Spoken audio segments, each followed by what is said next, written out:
Back in her hut, Emea started to hear some disturbances outside. She was still angry and hurt about what had just happened, but this was distracting her. She heard loud, panicked voices outside, running towards the front gate. What was going on? She stepped outside and followed the scared mob all the way to the big wooden gate. They were sealed shut, and adults as kids were staring at it with frightened eyes.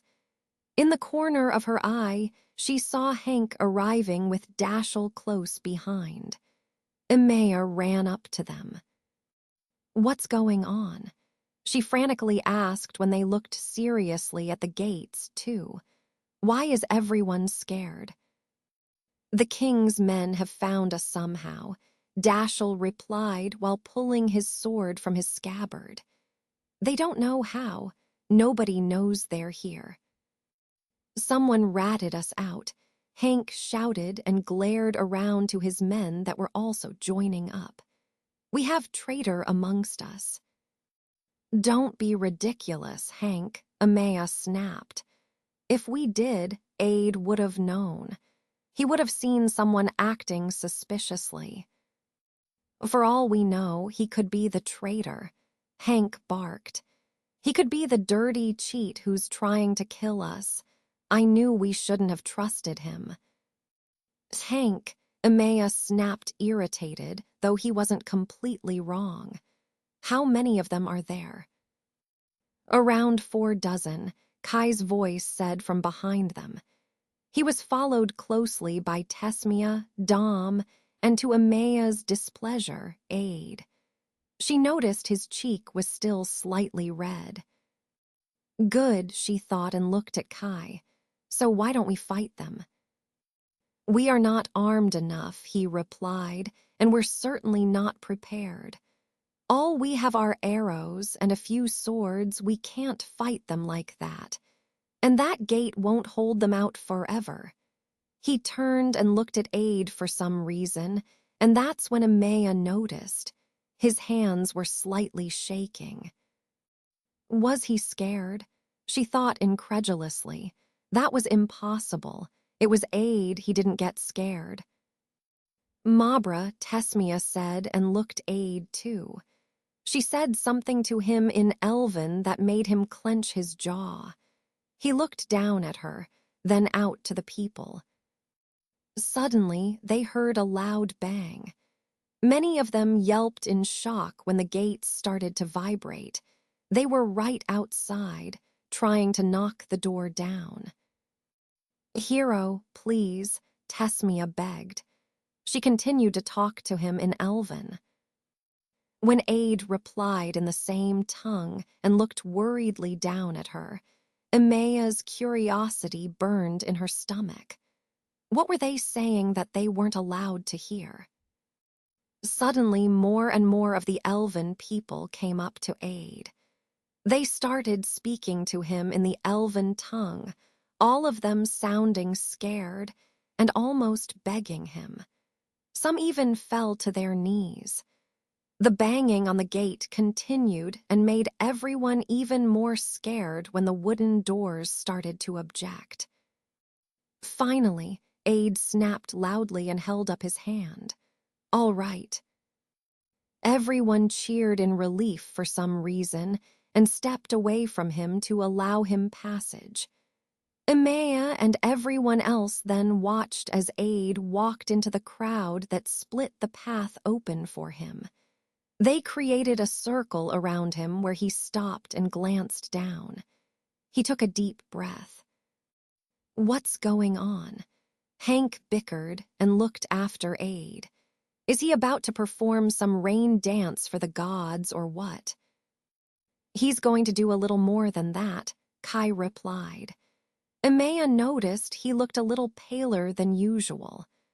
Dom, his mate, took his hand and squeezed it tightly. Tesmia's bottom lip quivered, and that's when Emea realized that he was about to do something big, something that was dangerous, which was why they were all scared. She looked back at Aide, who had been standing in the same spot for some time now. The knocking on the door grew louder, and the panicked yelps grew, too.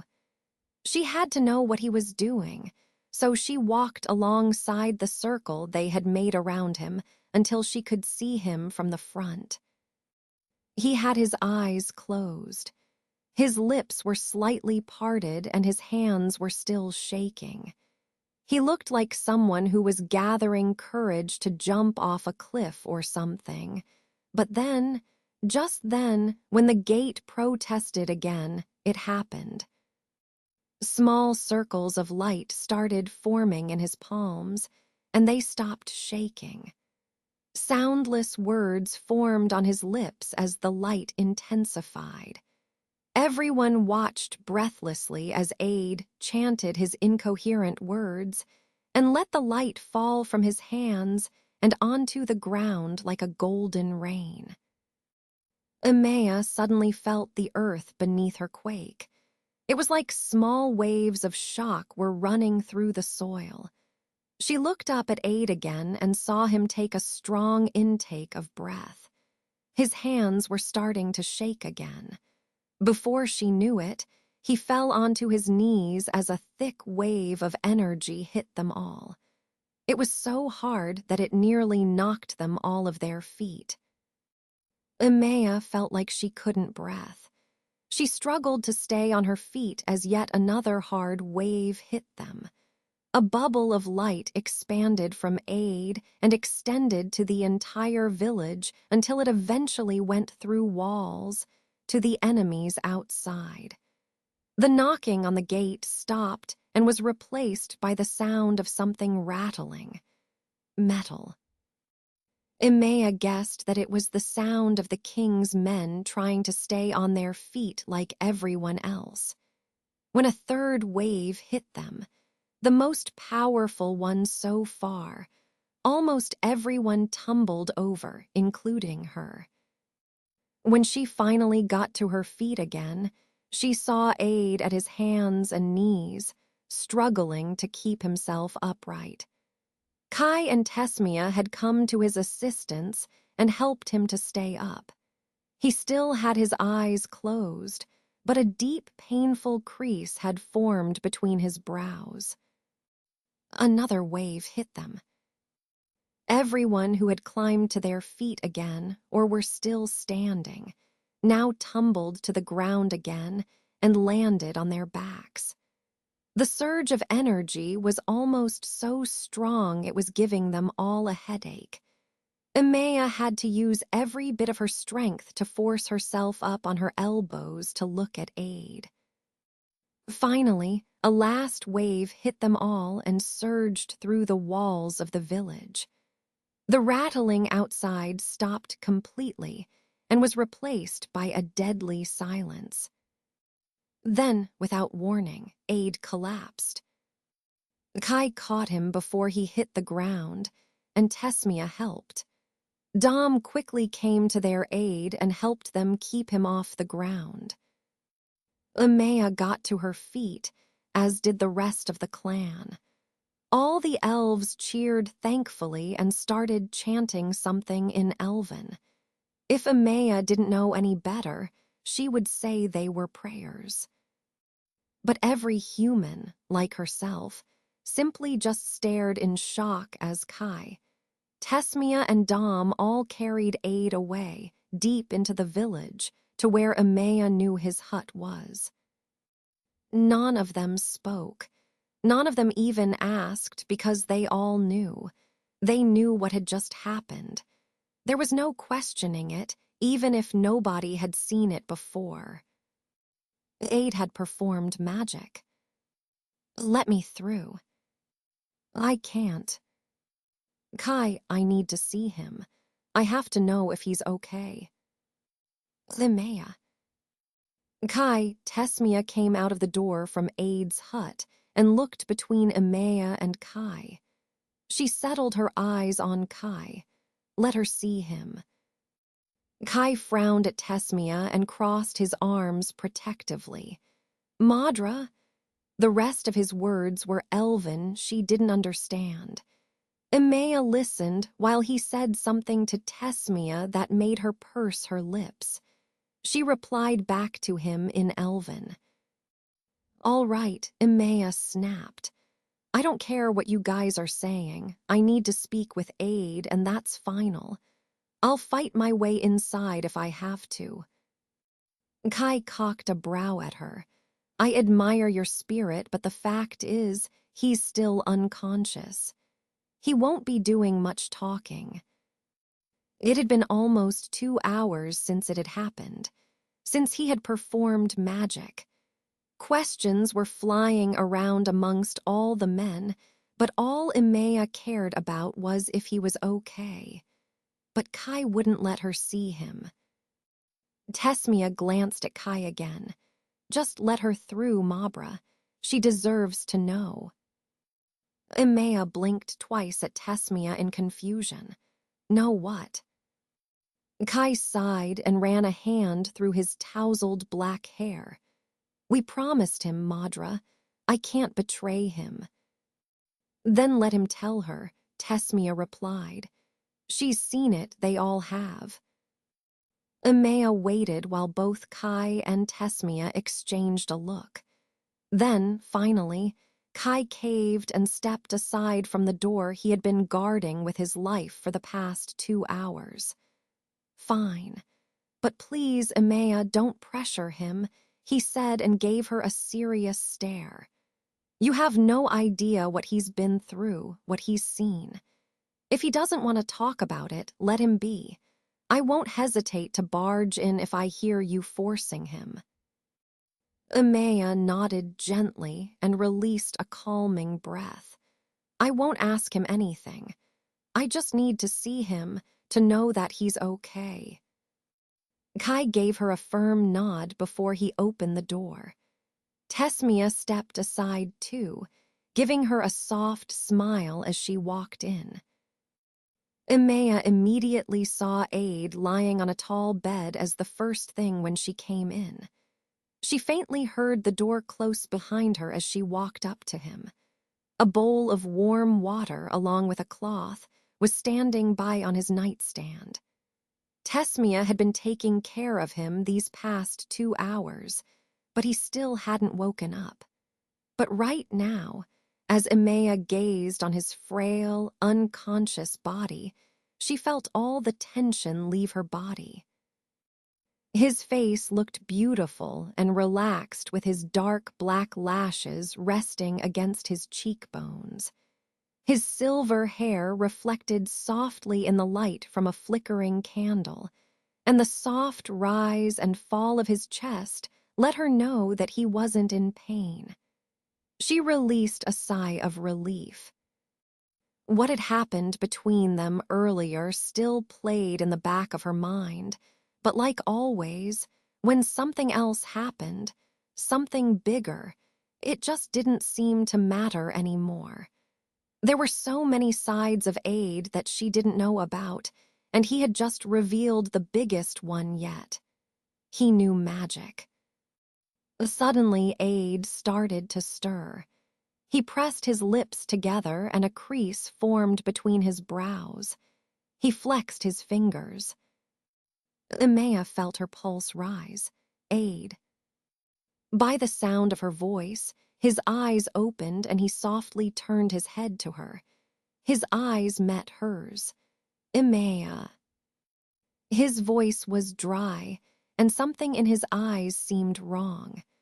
The shiny crystals she usually loved gazing at were clouded. It had that same traumatized look she remembered from the first time she looked at him, only now it wasn't something that loomed in the shadows.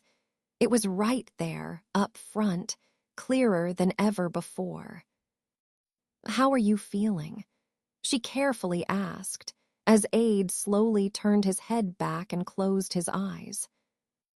"Tired, but that's to be expected." "Can I get you anything?"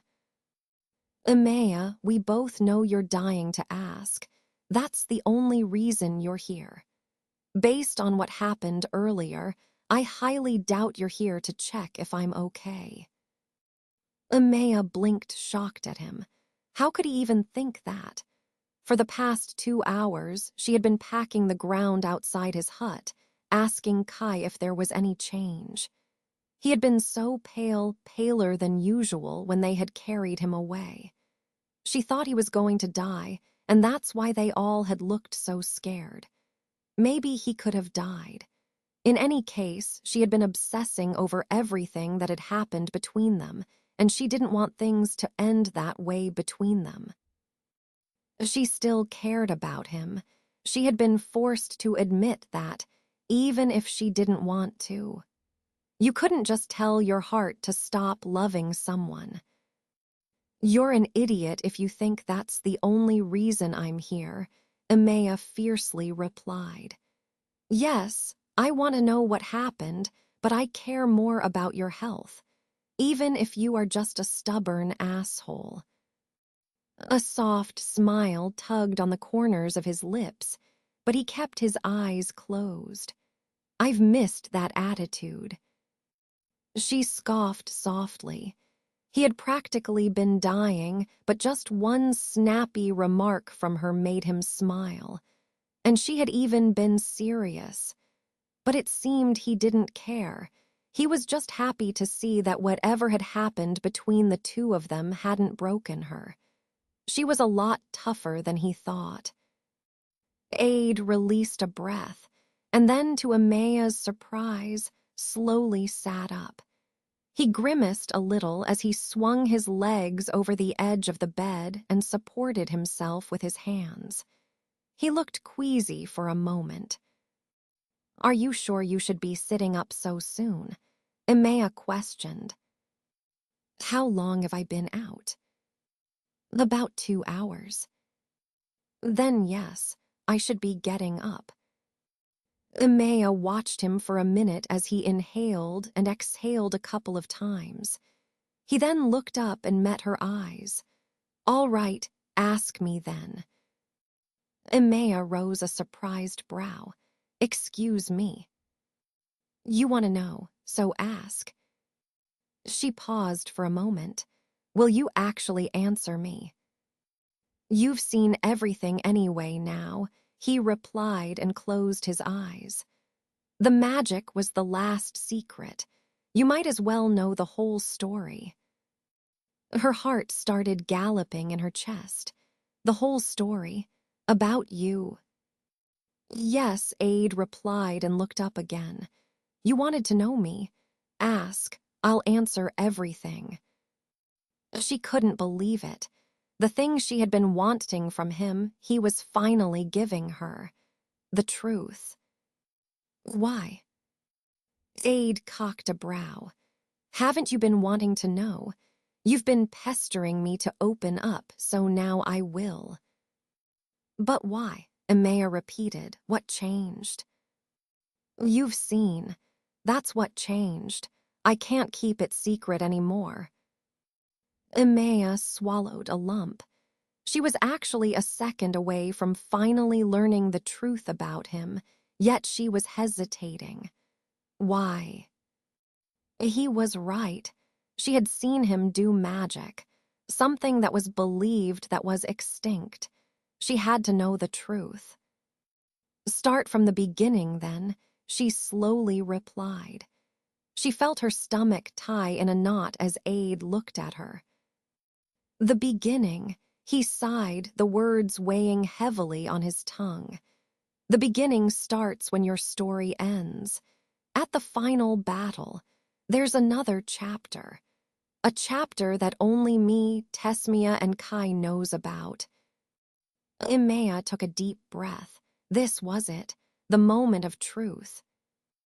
Once upon a time, a small elven boy lived happily with his parents in a small village up north, Aide monotonously begun.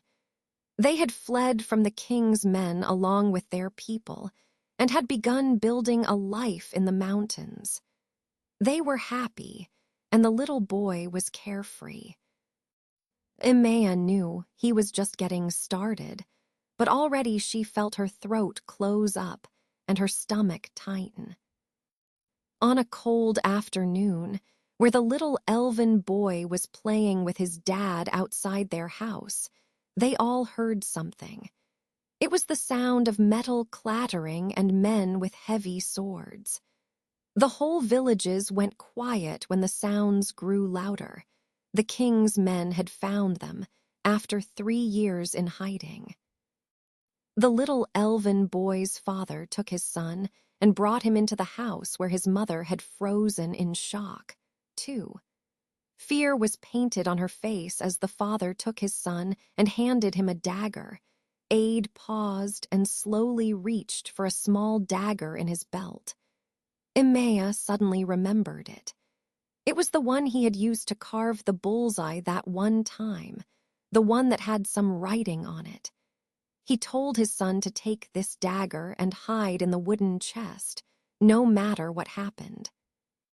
If anyone found him, he should fight them, just like he had taught him. The father then tucked his son into the chest and closed it so the little elven boy wouldn't have to see what was about to happen. Not moments later, the village was under full attack. The men burst into all the village houses and killed every elf they found.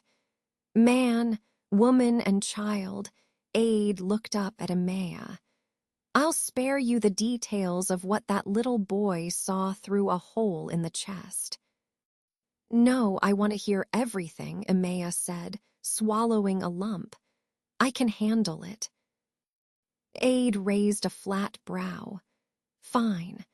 The little elven boy watched as the king's men broke down the door and attacked his parents. His father was brave and tried to protect his mala. He paused for a second. But there were too many, and they ended up slicing his throat while the little elven kid was looking from his hiding spot. His father's corpse fell to the ground, and then the little elven kid watched as the 3 men took his mother and forced her onto the bed. They raped her until they finally decided to kill her, too. By the time it was all over, the little elven kid had completely forgotten how to use his voice or even move one muscle. Emea felt a wet sensation on her cheeks, and she realized she was crying. And not just a little, a lot. She was bawling her eyes out. She couldn't believe that Aide wasn't too. He sat completely calm and told the story as if the memory of his past didn't affect him one bit. The king's men then burned down the most of the village, eventually giving up when the snow kept putting it out. They left with the blood of children and women on their hands and went back to Senwitros to be dubbed heroes. Aide. After several hours of being paralyzed, the little elven boy finally emerged from the chest and walked over to his mother, who was still lying on the bed where they left her. He dragged his father's corpse up against the foot of the bed and then balled up to his mother's legs while clutching his father's hand. He spent 3 days lying with the corpses of his parents, crying and begging them to come back and take him with them, but no one heard him. Not until the 3rd day, when an older elven man who had been passing by saw the smokes of the burnt village in the sky and went to see what had happened. When he arrived, he saw a graveyard of a mass murder, where every corpse was torn apart by scavenging birds or animals. Everywhere he looked, he saw death, until he suddenly heard a heartbeat. It was faint, like a child's. The elf found a thin little elven boy lying unconscious by his parents' bodies. The elf immediately felt his heartache and knew he couldn't leave the little elven boy there. He would surely die on his own. He therefore gently scooped the kid up into his arms and carried him away, deep into the mountains. When the little elven kid finally awoke, he found himself lying inside a mountain cave. It was dark and he didn't know where he was. He had no idea how he had gotten there. He started crying for his mom and dad, asking the emptiness for any sign of life. Finally, he got an answer. It was the sound of something big breathing. The little elven boy followed the sound through a narrow tunnel and finally came to another giant cave. It was so big, he could hear his own footsteps echo against the walls. But there, right in the center, laid the most enormous, mighty beast that has ever roamed the face of this planet. Aide paused and met Emma's eyes. A dragon. Emma felt the air leave her lungs, as if all the oxygen had evaporated from his hut. No matter how hard she tried, she couldn't breathe. A dragon. He had seen a dragon. Aide. The little elven boy was too small to understand what he was standing right in front of. Aide continued. He had no idea he was looking at the mightiest creature in the world, and that it was looking back at him. The little elven boy missed his parents and was completely inconsolable. His cries echoed throughout the cave, until finally, the mighty dragon lowered its head and looked at the kid. The little elven boy dried his eyes when the dragon hummed something ever so beautiful to him. Eventually, he walked up to the dragon and placed his tiny hand against its snout.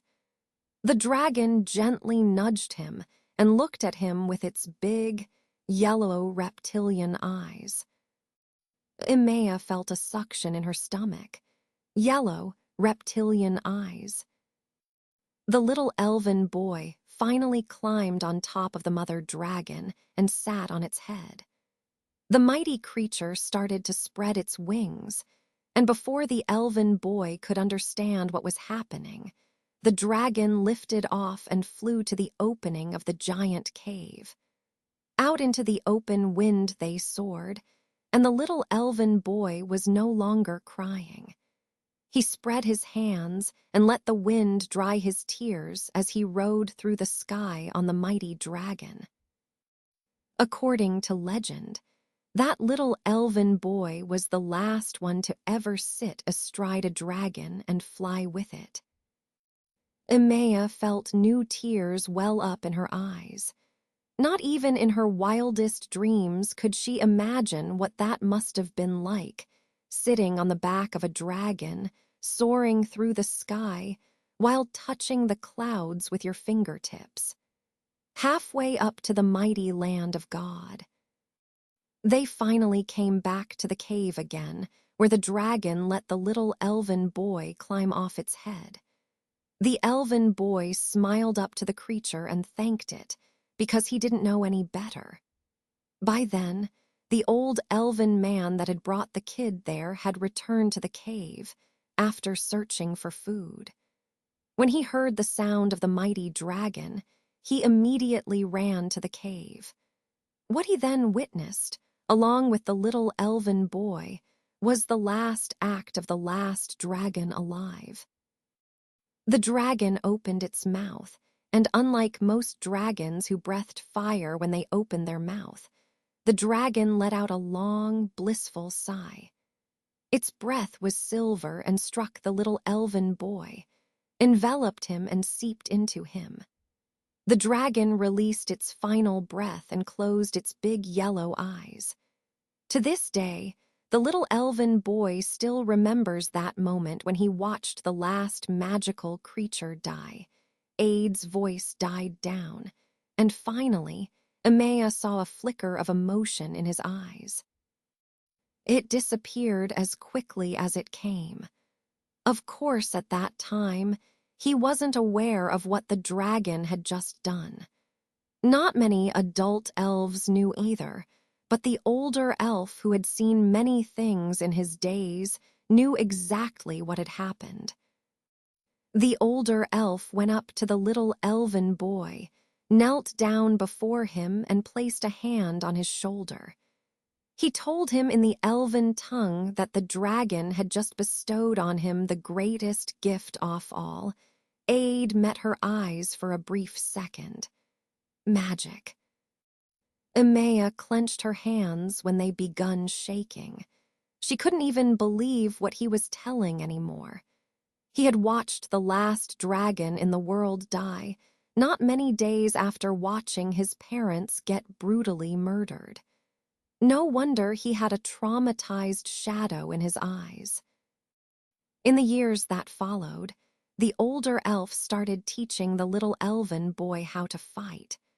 The older elf had been a warrior in his younger days and had taught many other elves before the little elven boy, but never one as important. He told him that the dragon had bestowed him the greatest gift of all, and that it should only be used for equally great things. He told him that there were evil things in this world, and that with the dragon's gifts he could end them, that he was their destined savior. Emea couldn't help but think that that was a lot of pressure to put on such a small boy. She was sure the old elf had meant it well, to encourage him, but when she looked at Aide now, she could see it had scarred him. He didn't know anything else but to save people. It was his goal in life, that's what he believed. Even worse so, he believed it was something he had to do on his own. That, in the end, he would have to save them all. Aide. The story's not over yet, he continued. Many years passed where they trained. The little elven boy grew, and soon he wasn't little anymore. He was a young man. By that time, the elf had gotten old, and his last days were upon him. When his day finally arrived, the young elven boy buried him while remembering his last words. Follow the darkness in this world and you will find the light. And that's what the young elven boy did. He left the cave for good, leaving behind the place he had called home for so many years. He traveled down the mountain and through the wild north, until eventually he heard a girl who was crying out for help. He saved her, and today she and his brother are his best friends. They took him to their village where he opened up to them about his past and made them swear never to tell anyone about it. He put an enchantment over their village to protect them from the cold and allow them to grow food on their land. For many years, that was his home. Aide paused and looked down. But as the young boy grew older, he couldn't help but feel this wasn't where he was meant to be. So he took his farewell and left for the world that hated his kind, the darkness in the world. He traveled all the way to the south and finally found his purpose one late night in the dark slums of Johan City. He saved a girl from being raped, and later that same night, saved a boy from getting stabbed. The elf learned that he could protect the people, even if their king claimed they were safe.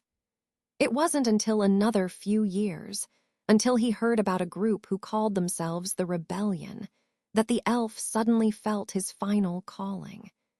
He followed them to Bart City, where he met a girl with just as much fire for justice as himself. Aide now met her eyes, and Emea found herself nailed to the spot. She was encased in darkness, but somehow shone brighter than the strongest flame in the world. Follow the darkness in this world, and it will show you the light, he recited. You are my light, Emea. That's why I respect you. That's why I protect you, and that's why I can't get myself to lay a finger on you. You're too precious to me. My past is dark, my present is dark, and so is my future. I'm afraid if I let myself touch you, I will kill your fire. I don't want to do that. Emea just stared at him because there were no words on her tongue, nothing in her head, not a single sentence. Aide slowly stood up and walked over to her. He stopped in front of her and gently cupped her face. I've meant every word I said. I fool women, I manipulate. I can easily do it to other women, but I can't do it to you. He whispered and brushed his thumb across her cheek and wiped away a falling tear. He looked deep into her soul. What you saw earlier was exactly what I do, so please, don't ask me to do that to you. You deserve better. Emma's bottom lip quivered. After everything he had just told her, everything, all she could see was the man she loved who now again was right back to refusing to loving her back. She wanted more than anything to kiss him right now, to hold him tight and tell him that it didn't matter, that none of it did. But that wasn't the truth. Aide. He pulled her into his body and kissed her, cupping her head into his hands. His lips were soft and tender as he stroked her hair and made her melt in his grip. Emma felt a tear fall from her eyes as they fluttered closed and salvaged the feeling of his lips against hers. He had watched his parents die. He had watched his village get burned down. He had seen the last dragon take its final breath. He had been taught how to save people from the very childhood of his life, and that's what he had been doing right up till now. He had saved men, women, children, elves, her. He had seen so much. It wasn't that he didn't want to love, it was that he couldn't. He was too traumatized, too damaged. She knew that now. Aide slowly pulled away from her lips and pressed his forehead against hers. Tell me to stop, Emma. Don't let me do this to you. Stop me. Emma pressed her lips tightly together, fighting the need to start crying again. He didn't want to do this, but his instinct drove him. He was so used to playing women, but he didn't want to play her. Only he couldn't stop himself. She would have to push him away. She would have to stop him because he couldn't do it himself. She would have to tell him she didn't want him because he didn't have the strength to stay away from her if she kept wanting him. For once, she had to be the strongest of the two of them. Stop. We attack from the north. It makes sense. Are ye crazy? That's exactly what they'll be expecting us to do. Exactly, so that's why they think we won't do it. It's so obvious, it's stupid. Exactly, it's stupid. All right, calm down. Kai intervened between Hank and Dashiell. Let's start over. We need to plan our battle strategy properly. Emma was trying to participate, but she couldn't focus. Things between her and Aide had become somewhat silent after their last talk, and she could barely manage to be around him, even looking at him hurt. She had said the one word that ended whatever it was they had. She had pushed him away. It was like admitting defeat, admitting that it was over. She had given up on giving him love, and he knew that, too. Nothing had ever hurt her more than that in her entire life. Knowing it was never going to happen, because it couldn't. He couldn't.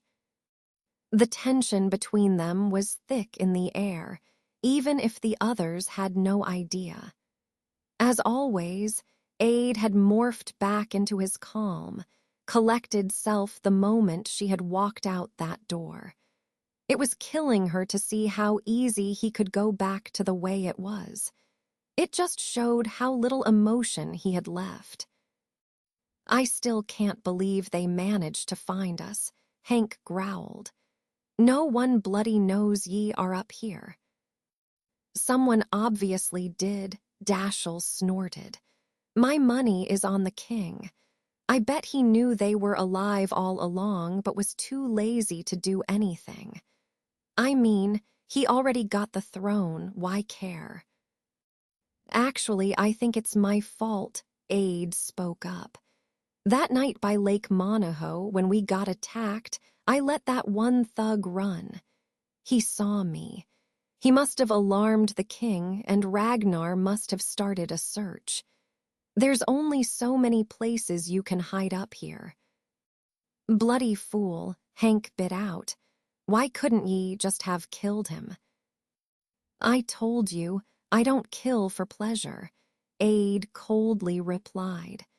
Which is why I didn't kill the guards that attacked us yesterday. That's right, you just scared them off with your little trick, Hank scowled. It was obvious he was mad about the fact that Aide had kept his magic a secret. Guys, focus on the war, Kai cut in again. Any ideas? How about this? Aide begun and bent over the map of Senworth Kingdom they had laid out on a wooden table. He was still a little pale from yesterday, but he was slowly regaining strength. He had to be a part of planning their battle strategies, especially now when they knew what he could do. We got the support from both Daelon and the Western Coast, both of which are producing armor and weapons as we speak. If the Daelons attack from the southwestern angle, and the Western Coast comes in from the west, we'll make sure to come from north, right by Lake Monaho, here, he pointed to the map. Your men, plus us elves, will block their passage from here while the southern elves spread out and close the final gaps. We'll have Senwitros capital surrounded. With both the cities, plus the southern elves and us up here, that puts us on a total of 1,000? Dashel summarized. Roughly, maybe a little more, Kai affirmed. I think Hero's plan could work. Ragnar won't have a chance to escape. That's assuming he'll actually participate on the battlefield, Hank barked. That fat old bastard wouldn't fight, even if it was to save his firstborn. Good thing he never had any kids. If that's the case, what do we do? Dashel asked. We need to get to him, otherwise we can't stop his men. We need to cut off the head of the snake, but how can we if he's well protected in his castle? Kai turned to Aide and rose a suggestive brow. They exchanged a look wherein Kai simply stared pointedly at Aide, as if he wanted him to say or do something. Aide finally sighed and clenched his jaw. He slowly pulled a roll of parchment out from his cloak and put it on the table. This is a map of the king's castle. It won't be a problem getting in if we know the way. By gods, Hank exclaimed and opened the scroll. On the parchment was a detailed sketch of every corner of the king's castle. It was the official plans of how the castle was built. The signature of the first recorded king in their history books who built the castle was signed in the bottom right corner. These papers were well stored and protected, and only accessible if you were the king himself. How did you? Dashel gaped at the papers. I mean, these are original drawings, signed by all King Argyll himself. I acquired them, Aide curtly replied. Emea couldn't help but notice the tone in his voice. He refused to meet her eyes and focused on the map in front of them. How exactly? Dashel continued. It's impossible. One would have to break into the secret vaults of the castle and steal these plans without getting seen. I know someone who is known for acquiring information, Aide replied in measured words again. It was as if he didn't want to give away his source. And you got this person to tell you? Dashel questioned with a skeptical brow. How much did it cost you? Let's just say hero can be very, how should I put it? Kai smirked and looked at Aide, persuasive. Emea noticed a muscle in Aide's jaw tick. It doesn't matter how I got the information. We need to focus on how to use them best. I say we send a large group of men through this tunnel right here. Hank spoke up. It leads right to the throne room. It's probably an old escape route. I'll bet you anything that old bastard will be sitting on his throne and enjoying the view of the battlefield from his fat ass. I say we bring the party right to him and cut his head off. Easy, fella, Kai said with a look. As much as I like taking heads, I think we need to be a little more careful than that. I think a large pack of men strolling up a secret passage will raise suspicion. Hank turned a little green. Do ye have to say stuff like that? It was right there, Kai dirtily smirked at him. But seriously, we can't just send a pack of men into the castle. It'll be guarded well. Ragnar probably knows about these tunnels. He won't take any chances in case we find them. They'll be guarded too. He'll put his best men on it. So what are you saying? Dashiell intervened. Do we just fight everyone else until the path is totally cleared and then kill Ragnar? I say we send in hero, Kai said and turned to Aide. He has the biggest advantage. Emea's eyes flew open, and she dropped her jaw. Did he just volunteer his best friend for killing the king single-handedly? I still can't believe ye kept something like that from us, Hank snarled. We met danger countless of times. Why didn't ye use ye creepy yellow light there?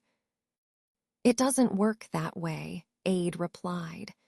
Magic is to be used with responsibility, not just on any little thing. Dragons could use the magic as they pleased, but I'm not as powerful. The way it usually worked was that the elves channeled the magic through the dragon before they could use it. With the dragons being extinct, I can't do that. My body won't allow that much magic to pass through me, so it almost kills me every time. That's what nearly happened to him yesterday. Elves might be related to dragons, but their blood wasn't as strong as theirs. Aide could hardly handle the magic he used yesterday to scare those men away. What would happen if he took up the ultimate challenge of killing the king himself? Emea jumped up. You can't be serious. We're not actually going to send Aide in there alone, are we? They all turned and looked at her in surprise. She had been quiet right up till now. Aide was the first to break the silence. You're underestimating me, Emea. Magic might tear my strength down, but I can deal with it. It won't be a problem. You almost died yesterday.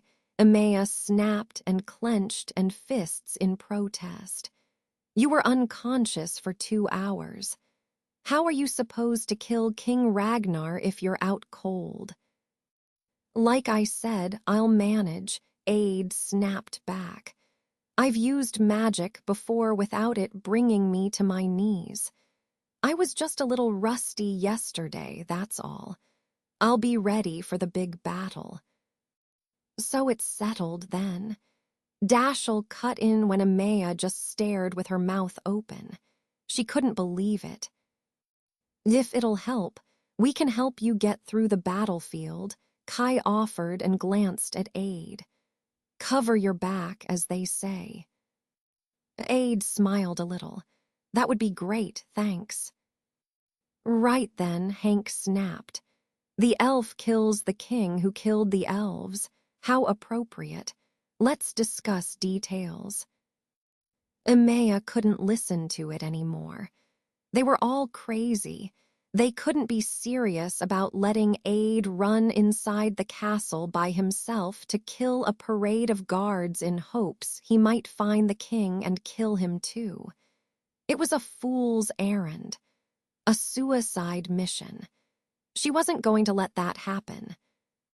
She left them to discuss their details and opted for a walk around the village. Ever since the attack, the city gate had been permanently closed. Nobody was allowed to leave unless they were accompanied by someone else. That meant Emea was trapped in the village with all her thoughts and demons haunting her mind. No chance to get a breather.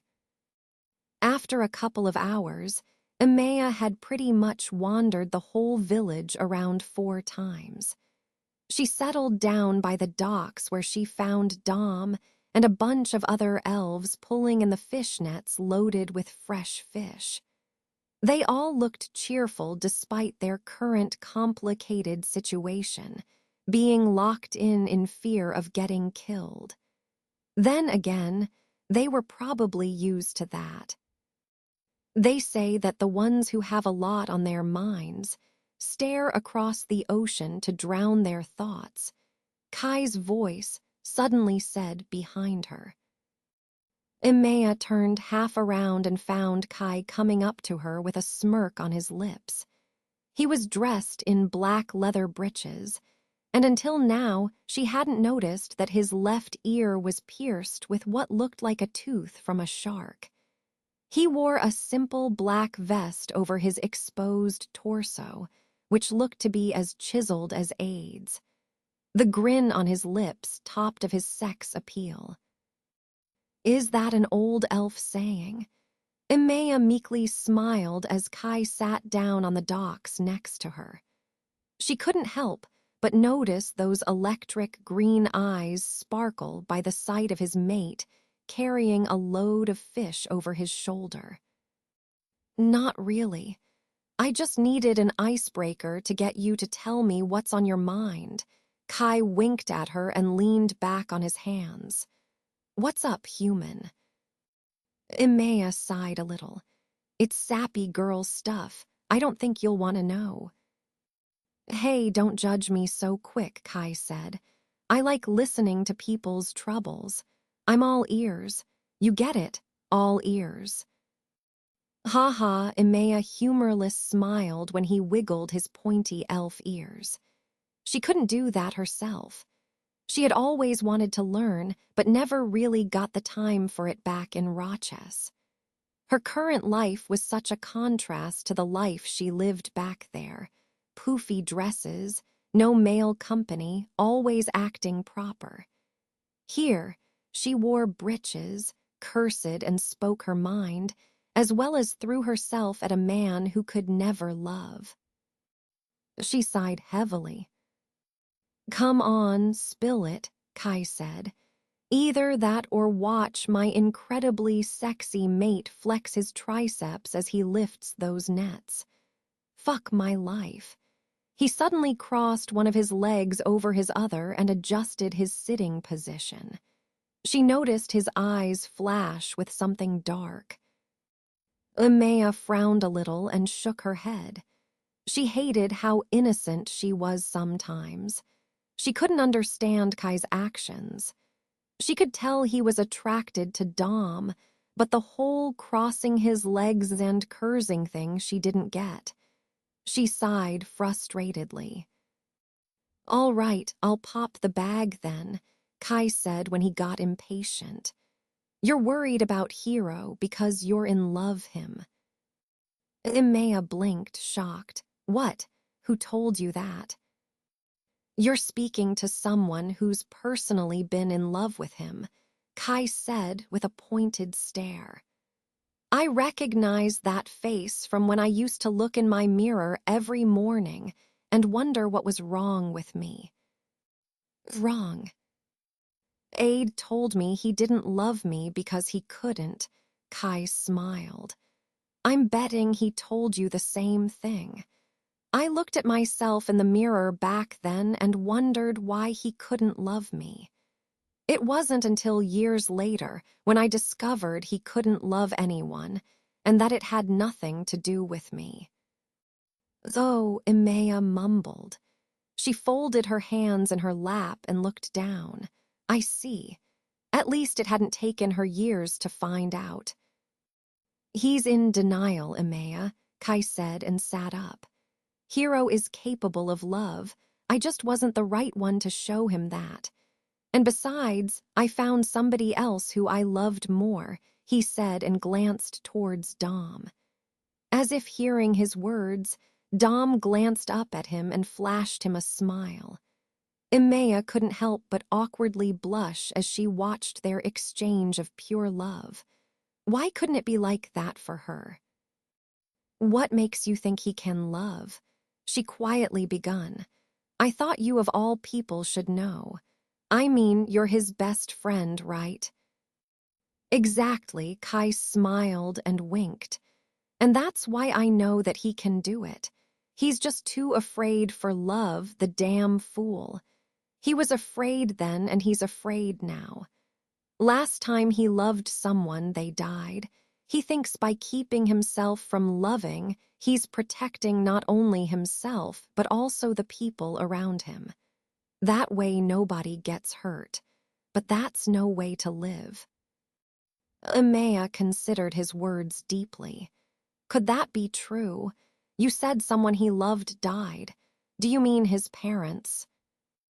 Kai shrugged a little. I think Hero loved his parents very much, but the memory of them has faded. No, I'm talking about the dragon. He fell in love with that dragon, not in a gross way, but he really, truly connected with it. Can you really blame him, though? Of course you couldn't blame him, Emea thought.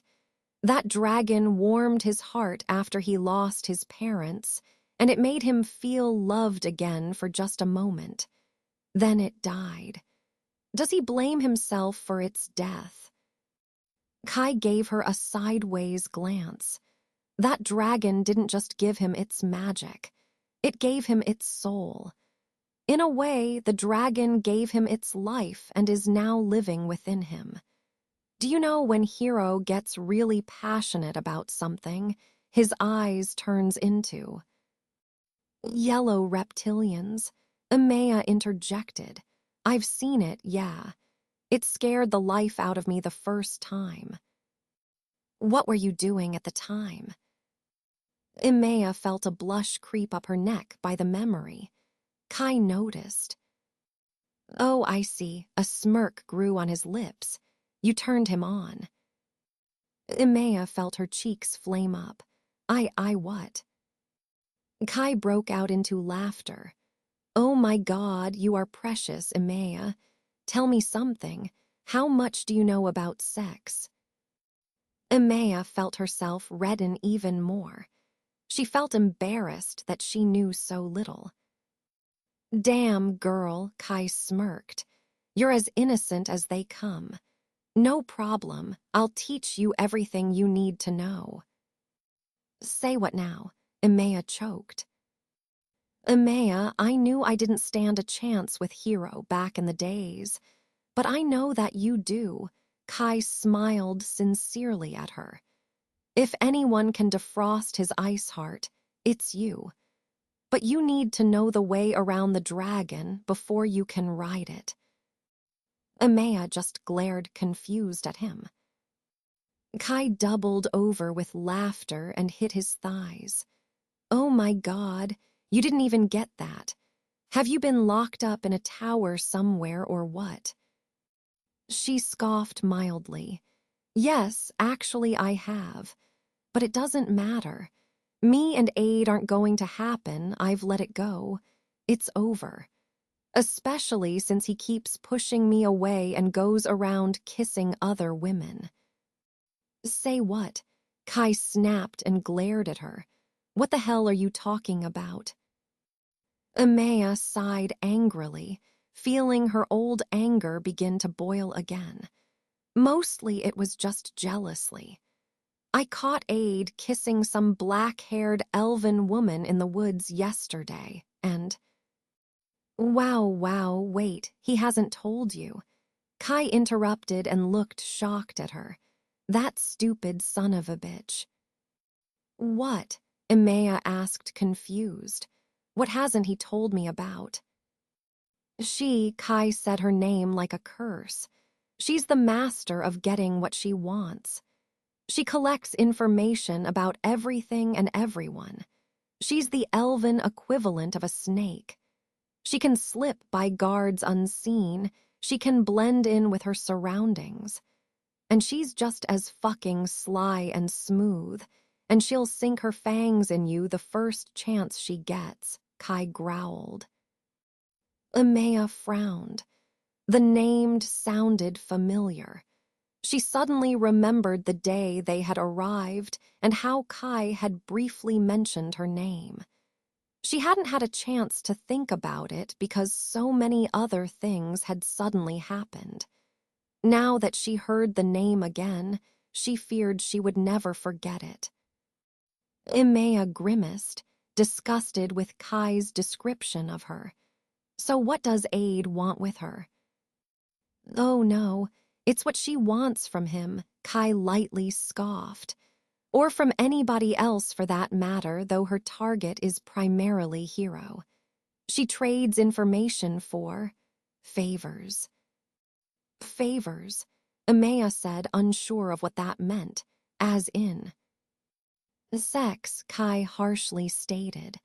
I believe her motto is, if you want the fruits of my hard work, you have to give me the fruits of your hard work. Emea was still confused. I still don't get it. Kai doubled over with laughter again, which made her feel somewhat dumb. Was it obvious, or was she just plain stupid? Oh, Emea, you are such a virgin, Kai grinned. Hard work, as in she wants his hard cock. Sorry for being so blunt, but I'm afraid it's the only way you'll get it. He started laughing again when Emea blushed crimson. Hard cock. Right, she mumbled, but then frowned when the dots started to connect. Wait, so she was the one who Aide got those castle plans from. Damn right, Kai replied and wiped his smile off. You probably know what he does by now. He manipulates. He was coaxing her into giving him what he wanted yesterday by making her believe she would get what she wanted. Clever boy, right? Emea felt an empty feeling inside her grow. So he just made out with her to get what he needed. Play the player, Kai winked and flashed her a smirk. I taught him everything he knows. Emea couldn't listen anymore. He had just been playing that woman like he had told. It hadn't been about sex like she had originally thought. He had been trying to obtain knowledge so they could win the war. She felt so stupid now. She looks fairly much like a human, Kai continued, unaware of the turmoil that was going on inside Emea's head. She dresses up elven style when she's here, but if she's down in Senwatros, she looks exactly like a human. You wouldn't even recognize her if you passed her in the street. What about her ears? Packed away behind all that demon hair. The guards love her. She's the female version of Hero. She can manipulate any fool into giving her what she wants or needs. That's how she got those plans. So how come she falls for Aide's act? Emea questioned. If she's that smart. She doesn't. That's what makes my skin crawl, Kai grimaced. She just pushes him around and make him do whatever she want him to do until she finally gives up the information he wants. Hero plays back, but in the end he always end up pleasing her. Pleasing her. Emea felt her heart tighten in pain. You mean they've... No, God, no, Kai shuddered. Hero despises her. They've been close to, but he won't do it with her. He knows what she's about, and he knows the minute he gives her what she wants, she'll lose interest in him. So he does a little catch and release to keep her coming back on his hook. Amaya didn't know whether to feel disgusted or relieved. She didn't want to think of Aide even doing such things, but she felt stupid for slapping him. Thanks to his sacrifice, they now had detailed plans of the king's castle. Plans that could help them win the war. Speaking of nice catches, Kai stood up and smirked when Dom came walking towards them, carrying a basket of fish on his shoulder. "Hey, handsome." "Hello, Mala," Dom chuckled. He leaned in and placed a lingering kiss on Kai's lips. Amaya couldn't keep herself from looking as Kai slowly kissed him back, placing a hand behind his head. When they finally pulled apart, they both had a dark, lustful look in their eyes. "What are you up to?" Dom asked and glanced at Amaya. "You're teaching her filthy things, aren't you?" "Someone has to teach these poor humans how to make the sweet lovin'," Kai grinned. "This particular specimen needs a freaking A to Z manual. I'm stepping in. She doesn't know a darn thing. It's borderline human abuse." Dom chuckled and glanced at Amaya again, who was blushing something profusely. "Just tell me if my mate is making you uncomfortable. He doesn't have a filter on his mouth." "It's fine," Amaya nervously chuckled. Dom was a kind of tall, muscular, strangely grown-up person to be around. It was kind of fun seeing how Kai had fallen in love with someone so adult when he was like a child himself. "I'll come find you later then," Dom smiled warmly at Kai. "I'll be at home."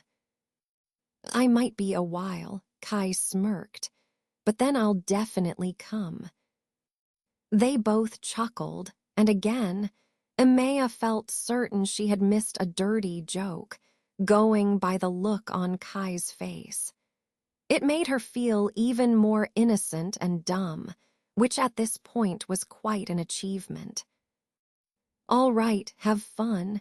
Dom gave Kai another kiss before he went on ahead and walked back towards the village. Kai followed him with his eyes until he disappeared out of sight.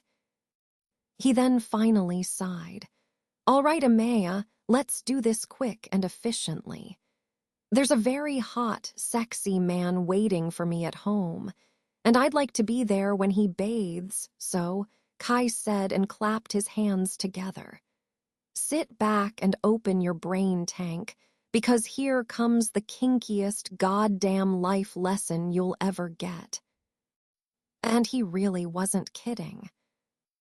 Music, a Sami Zdrenka, strange and beautiful aqualung cover. The drawing is made by me. Left, right, spar. Keep ye parade up, if ye lower that sword even for a second, ye are dead. Amaya walked up to Hank and tapped him on his shoulder. Hank turned and looked surprised at her. "Amaya, what are ye doing here?" "I want to learn how to fight with a sword," she firmly said. "I don't care what you say. I just want to learn for when I step out on that battlefield." Hank lost all his color. "What?" "Ye can't go out there. Ye'll die in 3 seconds. Those men have been trained to kill since they were 12. Ye have barely started a month ago, and now ye want to learn how to handle a sword."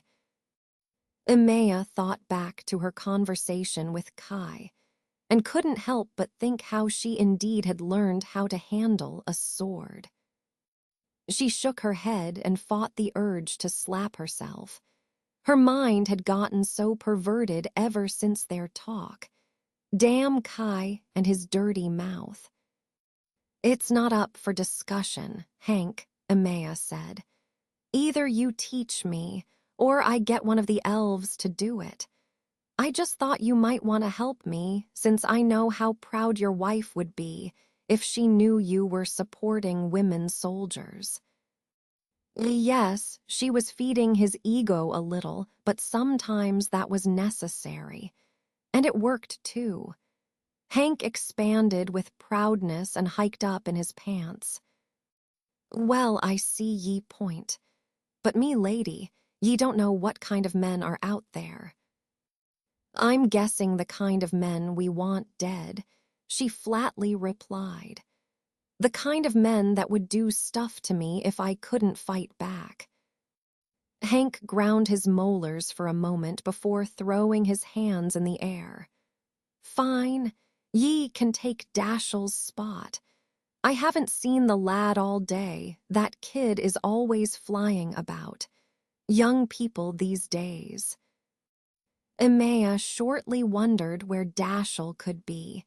It wasn't like him to miss practice. Especially this close to the great battle, he knew how important it was. She wrote a mental note to go look for him if he didn't turn up eventually. 2 hours later, Emea could barely lift her arms. They ached, and her feet hurt from all the difficult footwork that apparently went into learning how to handle a sword. It was like a dance, except in this dance, you were actually meant to hit your partner, not avoid it. And it was so very tiring to swing a heavy broadsword around. But Emea still hadn't seen Dashiell's shadow, and she was beginning to worry. Had he run into trouble somewhere? Suddenly, there was a loud rumble of a horn.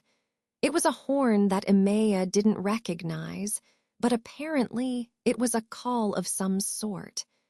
Every elf around her stopped what they were doing and ran to the front gate.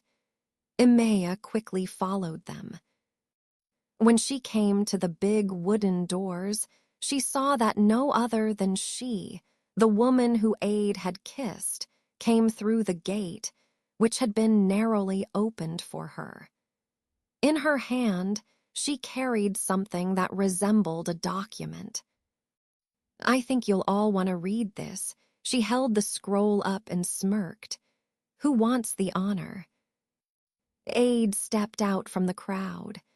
Emea felt a jealous pull in her stomach when he walked up to her and she smiled seductively at him. She waved the scroll in front of him. What do I get in return? She asked, her venomous smirk growing. Emea was beginning to see what Kai meant. She really did resemble a snake. Aide hostilely curled his lip back. Your life. Give me the scroll or I'll gladly take it from you. We don't have time for your games, she. No, you really don't, do you? She chuckled thinly. Read the scroll, hero. I'll claim my price later. Aide snatched the scroll from her palm and didn't even bother looking at her as she snickered. He opened it and scanned the parchment. The king is declaring war against us. What? Hank snapped as the crowd gasped in shock. How can he declare war against us? We were supposed to declare war against him. What it this? Aide read the script. I know where you are hiding, and I know you exist. Based on the words you have spoken against me in the towns, I hereby declare war against you, the elven people and the self-named rebellion, on grounds of high treason. I shall await your official reply within 7 days, and if I do not receive any, I will send my men to the north and destroy you. Aide finished and closed the scroll. It's signed with the royal seal. Well, that was bloody nice of him, Hank barked, sending us an invitation for war and await our reply. How did ye get ye hands on such a document, lady? He growled and looked at she. She smirked mischievously. I snatched it from the delivery boy before he entered the north. I thought I'd bring the news myself. Hank scoffed mildly, but Emea noticed Aide frown. We have to reply with a date and place, and it has to be within 7 days. So does the battle. Emea felt her heart begin to beat rapidly in her chest. 7 days. Are we going to war in a week? His eyes landed on her. Only those who want to. We force nobody. I say we're in a bloody hurry, then. Hank spoke up seriously. We have to gather our things, prepare for our journey down the mountain, right to the cities, as well as get organized with every tactical plan. Everyone started hectically talking in each other's mouths, debating all sorts of things, until finally, Aide raised his hand. Listen, he said, and turned everyone's attention to him. Hank is right. We have a lot to do. All who wishes to fight comes with us, and everyone who wishes to stay behind won't be judged. It's a dangerous war that awaits, and it's fair if you not to want to fight it. His eyes landed on Emea again. Your life and safety is what comes first.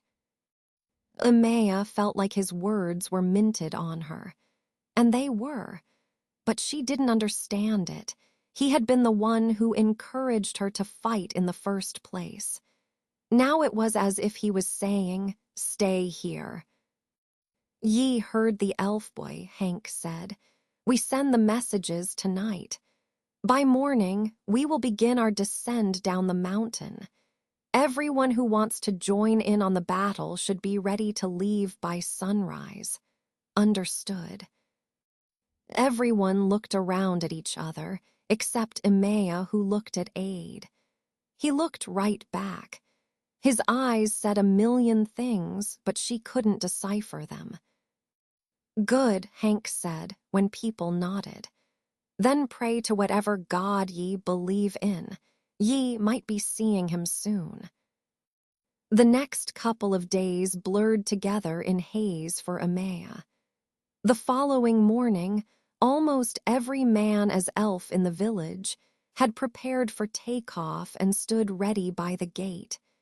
Dashiell had finally shown up again, but didn't comment on where he had been when she tried to ask him. She felt like he was keeping a secret from her. Their descent down the cold, bitter mountain went fast and without any problems, and soon they were out of the blistering cold yet again. The snow slowly disappeared and was replaced by dry landscape. It took them exactly 4 days to reach the point of Lake Monaho, the place where it all would go down. The giant walls of the king's castle were noticeable in the distance, and they knew that thousands of guards were waiting for them in there. They set up their base in an old abandoned village near the lake, with small huts and room for a big pack of people. It used to be an old fishing village, but like many other smaller villages, it had succumbed under poverty. Emea found herself a small windowless hut where she was going to stay until the final battle in 3 short days. The people of Daylon and the West arrived a day after them, and the distribution of weaponry and armory begun. Thousands of armors were handed out, while people came and picked up weapons of their choosing. The people of Daylon surprised Emea by having made a specially costumed armor just for her, because she had been their savior, the one who had brought them the message of hope. The western coast had too prepared a special set of weapons just for her.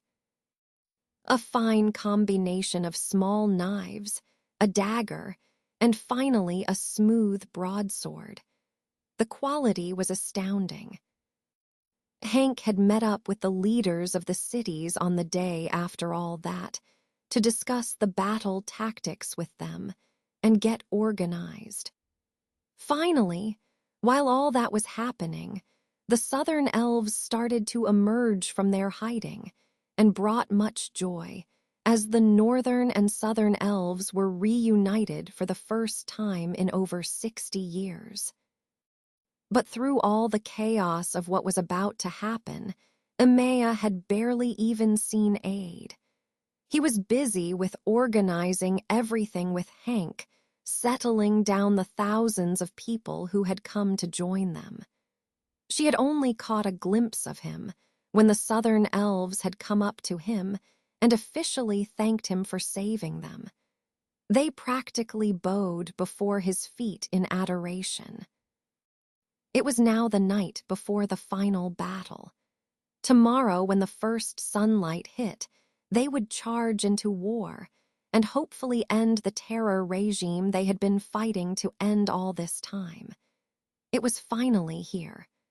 The night before the greatest moment in history would go down. They would either go down in the history books as the biggest failures of the century or the saviors of broken times. Either way, this battle would change the future of Senworth Kingdom forever. That night, instead of celebrating perhaps their last night alive with all of men and elves, Emea sat in her hut and looked at herself in the mirror. Her hair was braided loosely on her back, and she was tying her night corset, preparing for bed. She could hardly recognize her reflection. Her hazel eyes were the same, the ones with flecks of green in them, and her hair was as red as ever. Even though her face looked exactly the same, something was different. She couldn't put a finger on it, and then again she could. It was everything that had happened. The leaving her home, the getting in danger, the being saved, the joining of a rebellious group, the learning how to fight and be confident. It was all there on her face. She saw frown lines from the times she had worried, crow's feet around her eyes when she had smiled, and every line of her lip, a line that had been kissed passionately by a man she loved. Her stomach twisted in a nervous knot as she tied the last knot on her bodice. She was going to war tomorrow. How did she get there? She had known it could end like this from the very start. It was just, how did this day arrive so soon? It felt like yesterday she was just crawling through the secret tunnel in the Roch fort to embrace her freedom. Yet somehow, it also felt like a lifetime ago. That little, frail, innocent girl she remembered wasn't there anymore. It was a newer version of her, looking back at her in the mirror, a stronger version, the real version of her.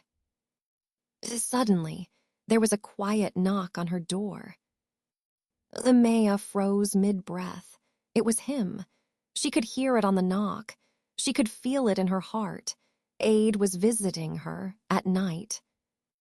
"Come in," she said, while her heart was trying to bounce out of her chest. The doorknob turned, and as she expected, Aide carefully stepped inside. He had his hood up, for reasons she couldn't fathom. Right in that moment, she was brought back to the first time she saw him, where he had been fighting for her. Now they were here, fighting together. "Hey," he said, softly closing the door behind him. "I was hoping you hadn't gone to sleep yet." She carefully shook her head and swallowed. "Not yet. I'm a little anxious, I guess. Why are you here?" Emea heard the lock on her door turn, and her eyes fell to Aide's hand. It was resting on the key. "We need to talk." Her heartbeat traveled out of control when he walked closer, simultaneously pulling off his hood.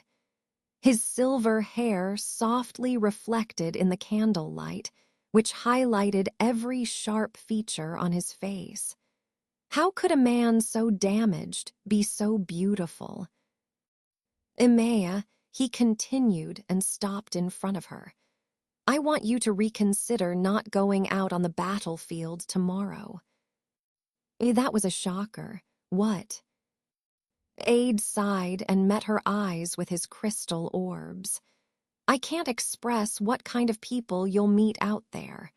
Ruthless men who kill no matter who they meet, even if it's a woman.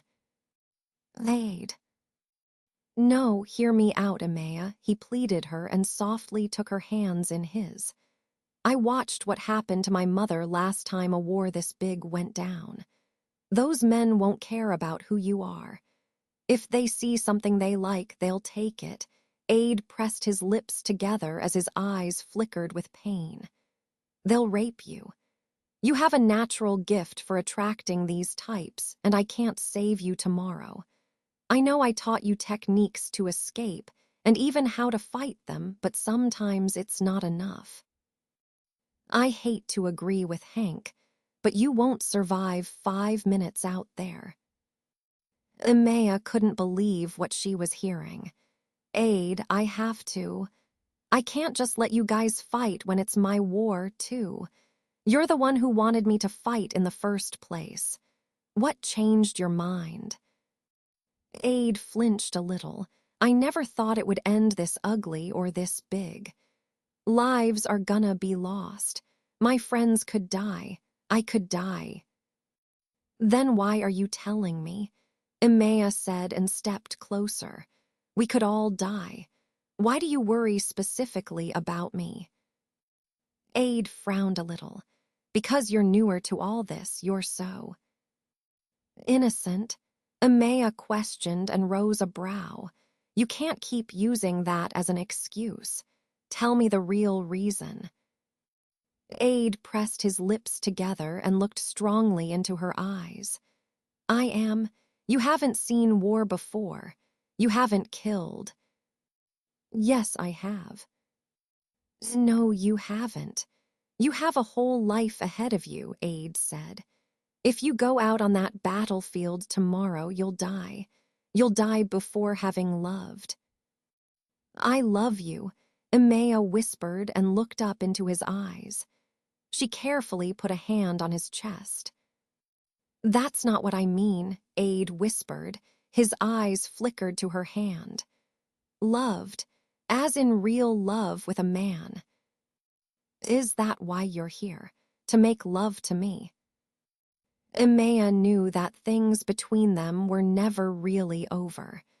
Like rain, you couldn't just tell it to stop, and then it stopped. It was the same with love. She still loved him, and whatever he felt for her was still there too. Why else would he really be here? Aide frowned deeply and took a step back. What? No, Emea, we closed that chapter. Don't open it up again. Aide, the only reason you're here is because you don't want to face the possibility of losing me, Emea firmly said. Stop denying that you're capable of falling in love. I know you are. Emea, Aide softly looked at her. Please don't do this again. Not tonight before the big battle. You should get some sleep and think about what I told you. I am thinking, and do you know what I hear? Emea said and grasped his tunic in her hand. I hear someone who's afraid. Someone who's scared on my behalf and came here tonight to try and save me like you always do. But I don't need you to save me anymore. I just want you. Emea, please, Aide whispered, looking into her eyes, his own bleeding. This can't happen. Then why did you lock the door? Emea stepped closer and watched the thoughts rolling around in his eyes. You could see the struggle within him. He was so close to cracking, so close to just admitting to everything. He needed the last push. Lithe. She softly stepped onto her toes and placed a velvet kiss on his neck. She heard his breathing stop, and she noticed his body went rigid, like it always did, when he was holding himself back. She pulled him closer to her. "Linnea, please," Aide pleaded her again. His hands sought out the small of her back, tracing up her sides. "I can't.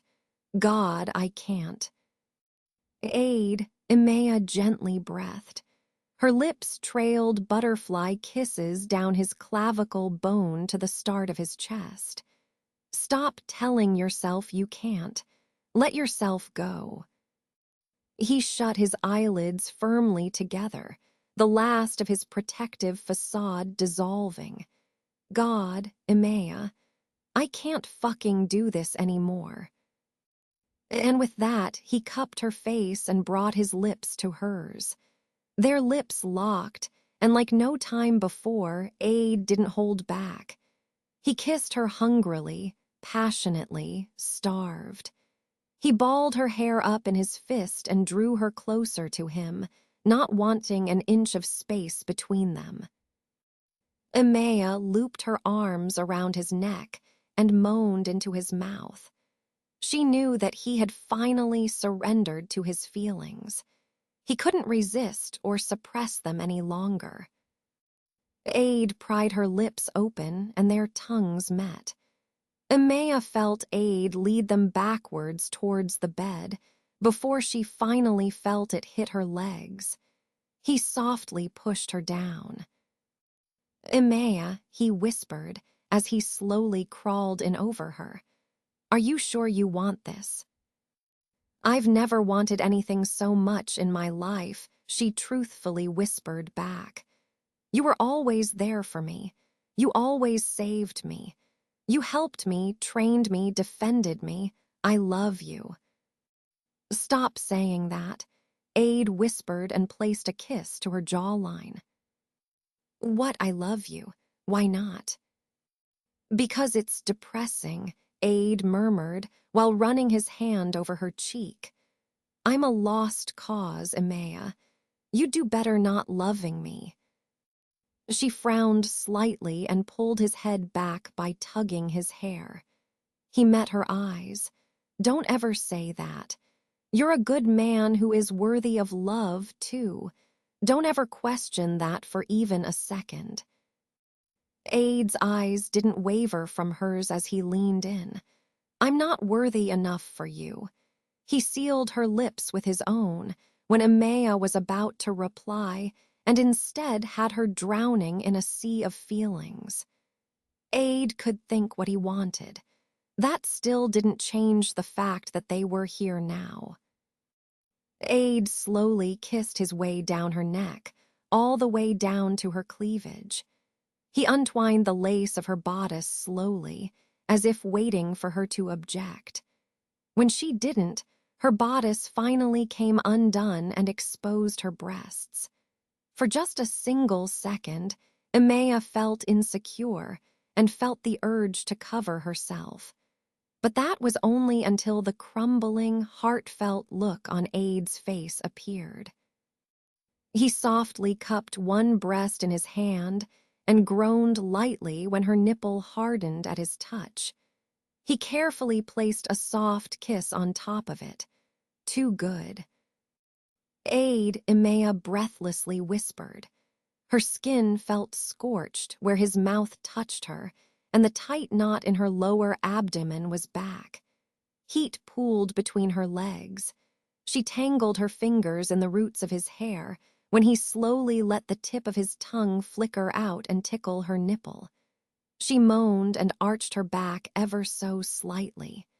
Thanks to Kai, she finally knew why all of this was happening to her. She also knew what would happen to him. Elven words started flowing from Aide's mouth with each kiss he laced on top of her breast. He moved on to the other and repeated the same words. "What are you saying?" Emea whispered and softly tugged at his silver hair. Aide lifted his head for a second, only to say two words. "I'm praying." His mouth came down on her nipple again and sucked it, until he drew a cry from her lips. She arched her back again and bit into her lower lip. "Oh God, Aide." "Forgive me my sins, O mighty mother," Aide whispered. "Have mercy on me."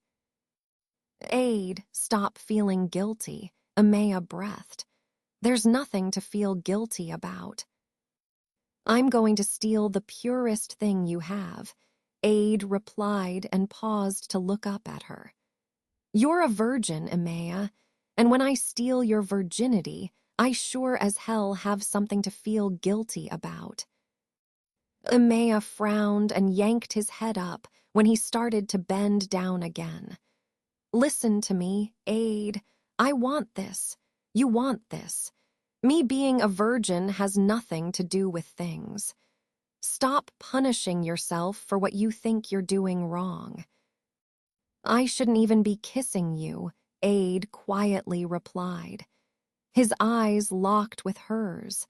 "I shouldn't be touching you the places I am. That pleasure should have been your husband's. He should have had the privilege of kissing you here first." "I'm not married, and I don't want to be," Amaya fiercely replied.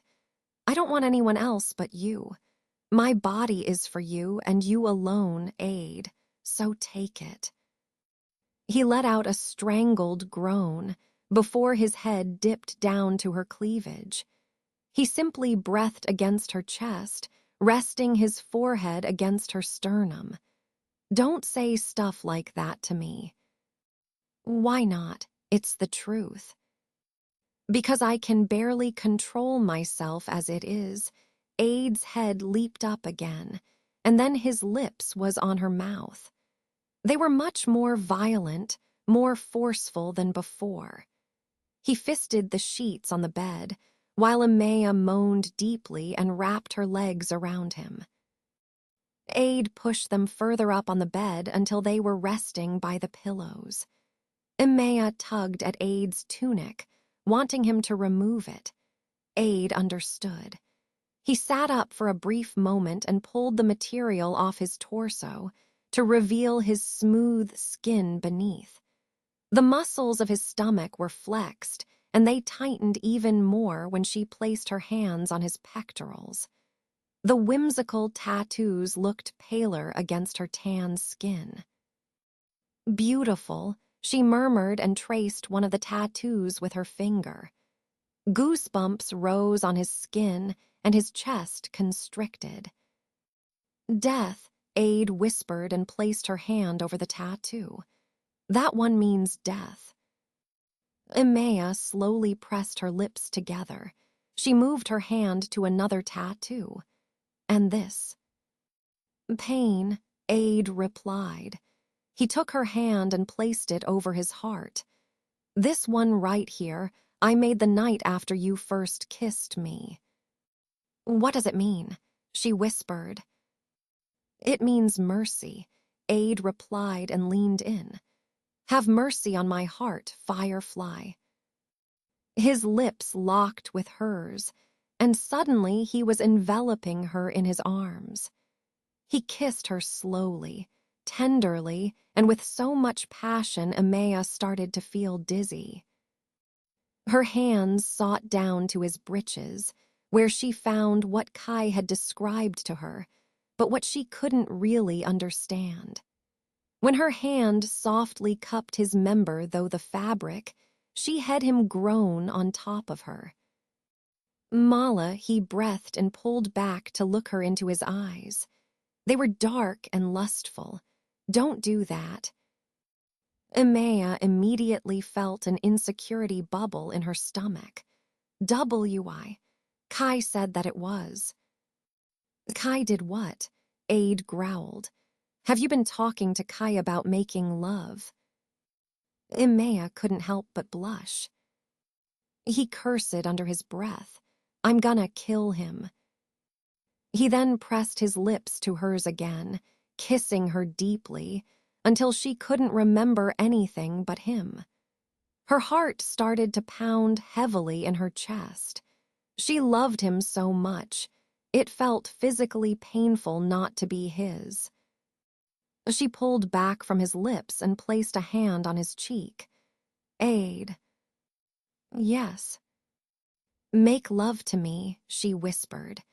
She wanted him to show her what the word love truly meant, what it was like to have someone who meant everything to you and never wanted to see you harmed, someone who loved you back. Aide's eyes softened, and he gently ran his thumb across her bottom lip. Okay. And then he dipped down and kissed her, leaving no parts of her mouth unkissed. Emea knew she would never forget this night. To those of you who wanted the full explicit scene of what happened in this chapter, go to my profile and find the book with the private chapter. It's all in there. Emea woke up in the middle of the night when her hands found the other side of the bed empty. Her eyes flickered open and saw it was indeed so. A movement by the foot of the bed then caught her eye, and she saw Aide sitting on the edge, pulling on his boot. He was leaving. Aide, she whispered and sat up. The shadows contoured his frame, and she saw him glance over his shoulder. Go back to sleep, Emea, he replied. He reached for his other boot. Emea sat up and pulled the blanket over her exposed chest. Don't go. Stay. Aide's movements faltered. I can't. Why not? Emea pouted. Last night.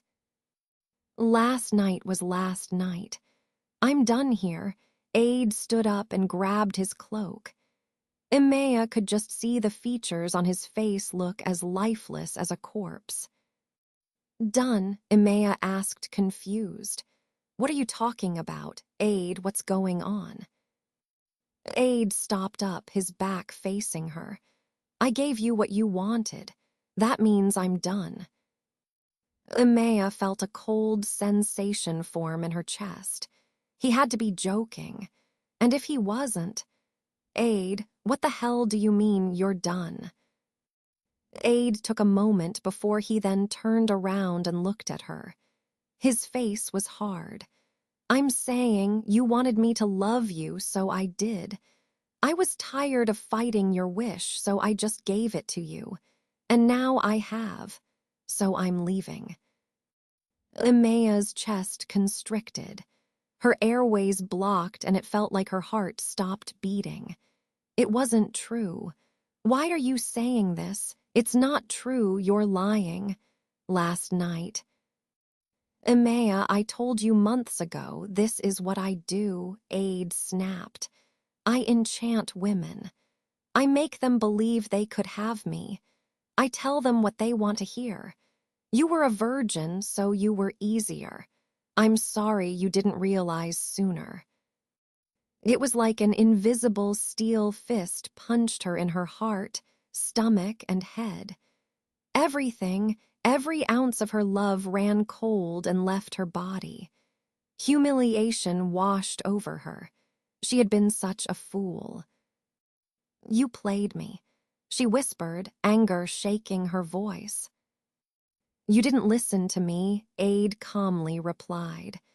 I told you, sleeping with me would only start a shitload of new problems.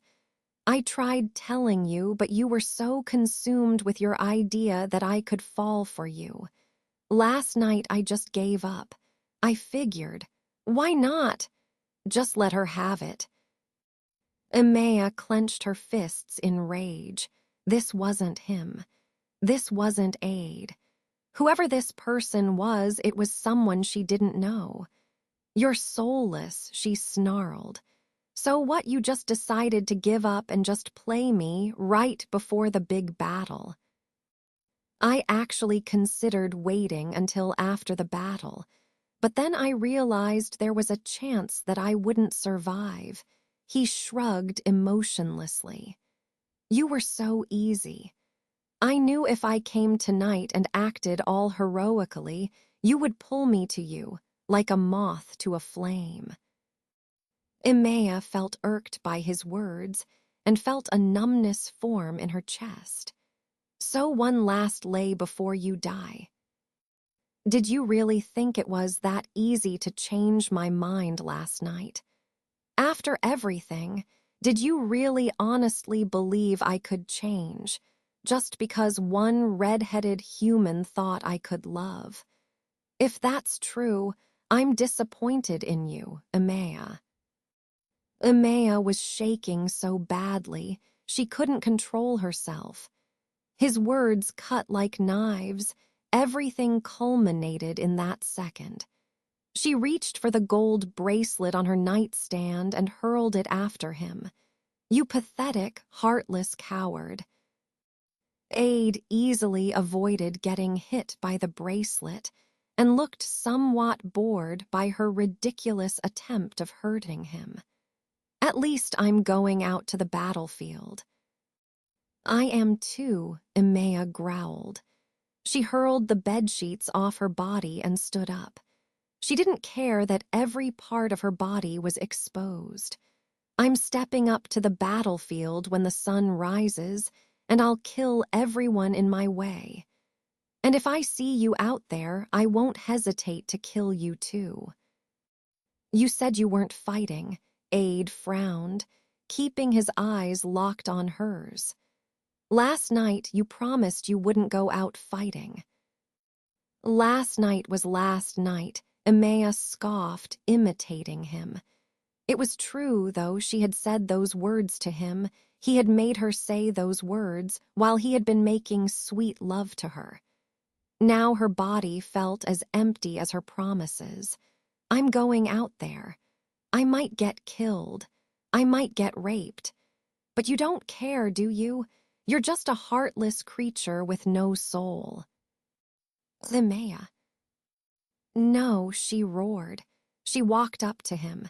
Take a good final look at me, elf. Look at what you've done.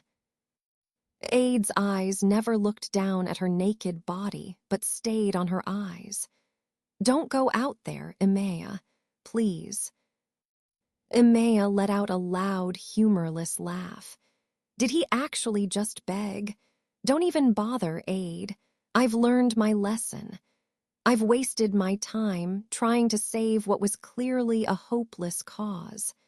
I won't fall for your act again, so stop pretending that you care. Aide pressed his lips tightly together before finally exhaling. Fine. About time you did. See you out there then. You betcha, Emea growled as Aide went to the door. Don't forget to bring your dagger. I want you to have a fair chance before I kill you. Aide didn't reply. He opened the door, and after a moment of hesitation, he walked out. He shut the door firmly behind him. Prick, Emea whispered. Tears started welling up in her eyes, and suddenly she felt herself crumble. How could she have been so naive? It was true, everything he said. He had warned her, he had told her to stay away, but she hadn't listened. And now she had learned the hard way what happened when you tried to love a soulless man. Emea saw the lights of dawn peek through the cracks in the door. The yellow sheen of light brought a sobering effect to her mind. She was going to step out onto that battlefield today. She was going to fight alongside the honest men she had devoted herself to, and she was going to kill the men who had screwed her over. So with that as her final thought, she started preparing for battle. The first blare of the battle horn sounded, as Emea and the rest of them started walking towards the battlefield. She had suited up in her iron armor, which had been specially designed for her. Her breastplate was carved out nicely to fit her chest, and the kilt around her hips was plated with protective metal. She had on wrist cuffs as well as shoulder plates. They had done a beautiful job with her piece. Her weapons were secured in her belt, the daggers ready to grab, and her sword resting in her scabbard. She was going over everything she had learned the past weeks, trying to remember everything. The second blare sounded. The horn would go off a total 3 times. The first 2 were warning signals, the last commenced the battle. At that point, they would charge into the battlefield and fight the king's men. Aide glanced into the distance. She could see heavy armored men carrying big swords, practically oozing with the desire to kill. They came in giant platoons and marched in unison. She even saw battle machines. She now glanced back at their ranks. Besides her walked Hank, Dashiell, Tesmia, Dom, Kai, and finally Aide. They were all gazing into the horizon too, sizing up the king's men. They were also suited up in armor. Hank had a very traditional coat of mail on, layered under protective metal armor. Dashiell, too, had a protective armor, but had opted for leather underneath instead of mail. Tesmia wore a beautiful warrior outfit that fit her body snugly and beautifully. It was a platinum breastplate that complemented her golden hair, which had been pulled backwards and pinned into a braid that rested on her shoulder. She looked like a warrior princess. Kai and Dom both wore homemade armors, made of leather and light metal. And Aide, to Amaia's not-so-big surprise, was dressed up in his usual black armor, with the black tunic and breeches underneath. He had his variation of daggers tied to his belt and a quiver of arrows on his back. In his hand, he held a bow. The only surprising thing was that he had left his cloak back at the village. His silver hair blew softly in the brisk wind. Aide forced her eyes away from him and instead focused dead ahead. The ice was still running coldly through her veins, and she couldn't wait to get out there and fight. She was done with him, once and for all. All that mattered to her now was the future, and the world they were going to create after they won this. If they won this. Finally, Hank lifted his hand and they all stopped. Their platoon stopped unanimously, and a long silence fell. It was moments away now. "All right," Hank said and looked at the people closest to him. "This is it, men. The moment has arrived." He glanced back at them, his eyes gliding across the men they had traveled with for so many weeks. He gave them a firm nod. "For the new world, eh?" They all nodded back, and Hank then turned to Dashiell, Tesmia, Dom, Kai, and Aide. They turned and looked at him, all except Aide. "Just in case we don't meet again, I'd just like to say a few words," Hank slowly begun.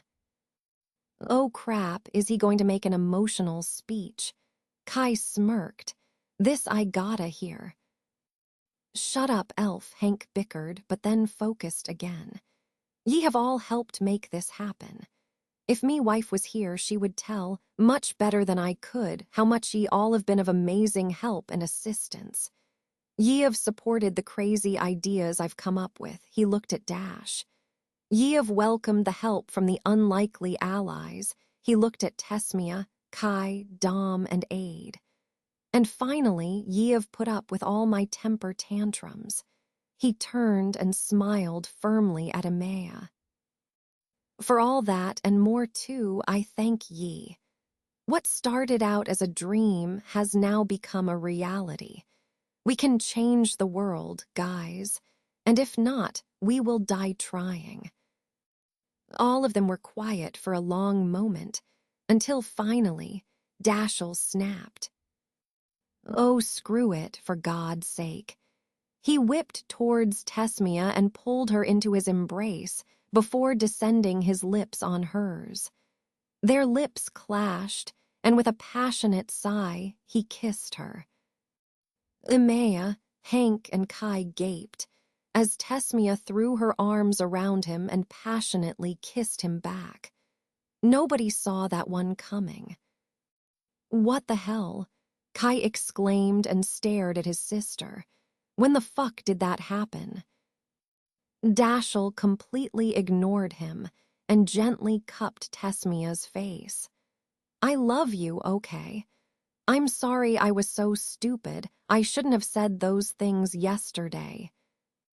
"It's okay," Tesmia whispered and looked up at him with happy tears in her eyes. "I love you too." "Lou, whatever happened to? It's unnatural and it's against nature." Kai scoffed and crossed his arms. Dashiell turned around and sheepishly smiled. "I guess you were right. I didn't know." And after that talk, Tesmia came up to me and we argued. Somewhere along it all, I just kinda fell for her. He turned back and gave her a loving look. I was too stubborn to admit it, though. Emea noticed Aide had glanced towards the two of them and smiled silently. When their eyes shortly met, his smile disappeared. He glared away, and so did Emea.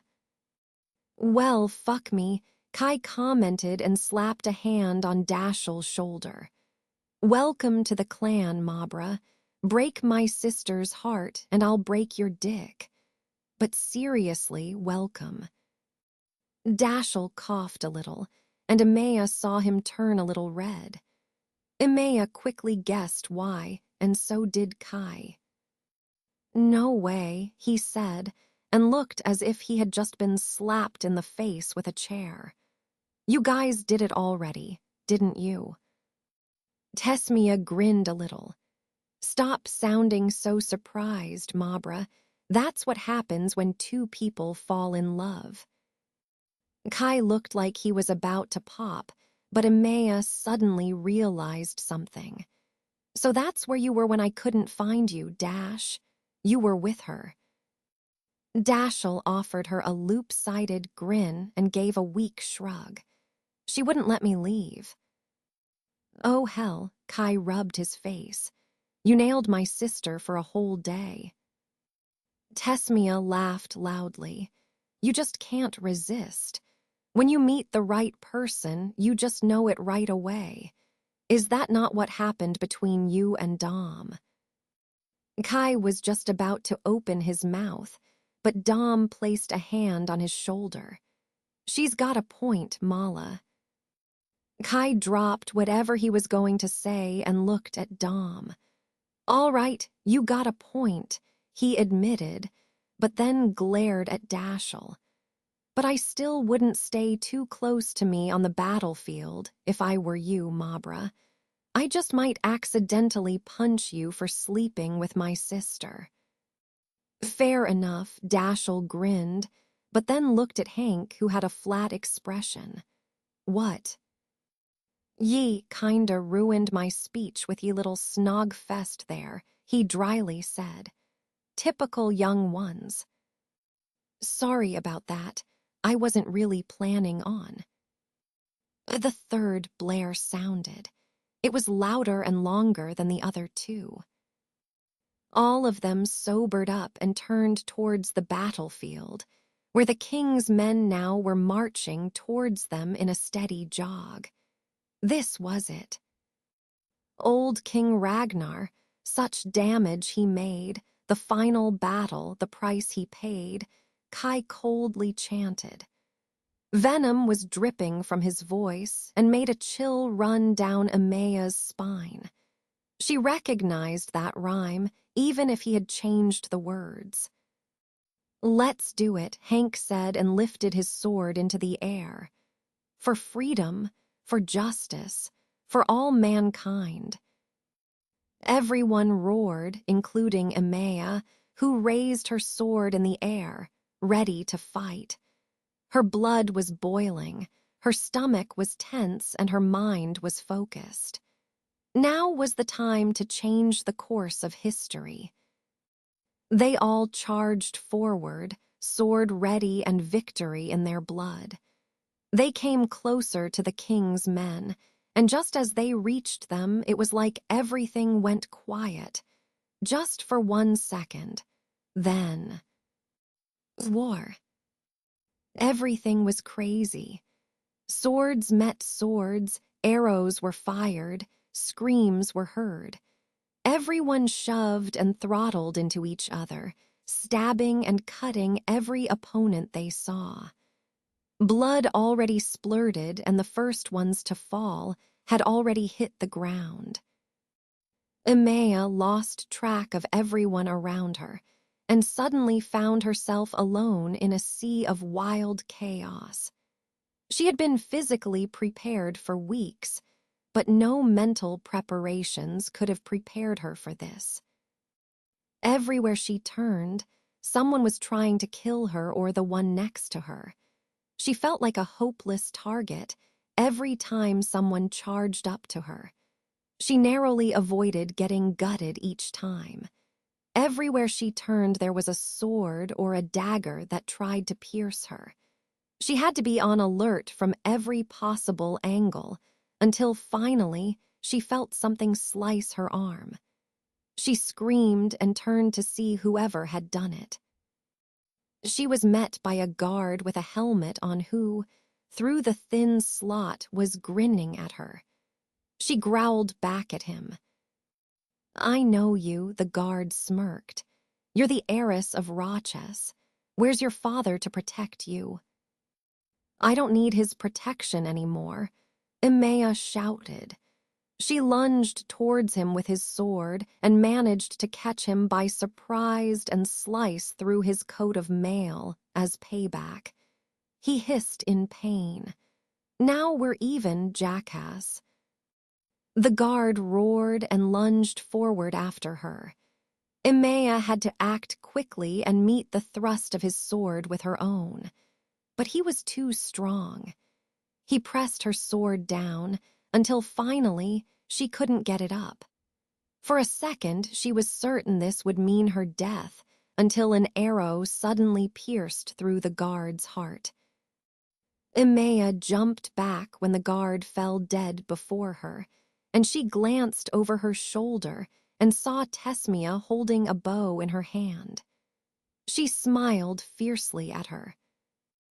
Emea returned the smile with a grateful one, then turned back to the battlefield. They had only just begun, and she was already getting tired. How long did these things last? Hours? 30 minutes? Days?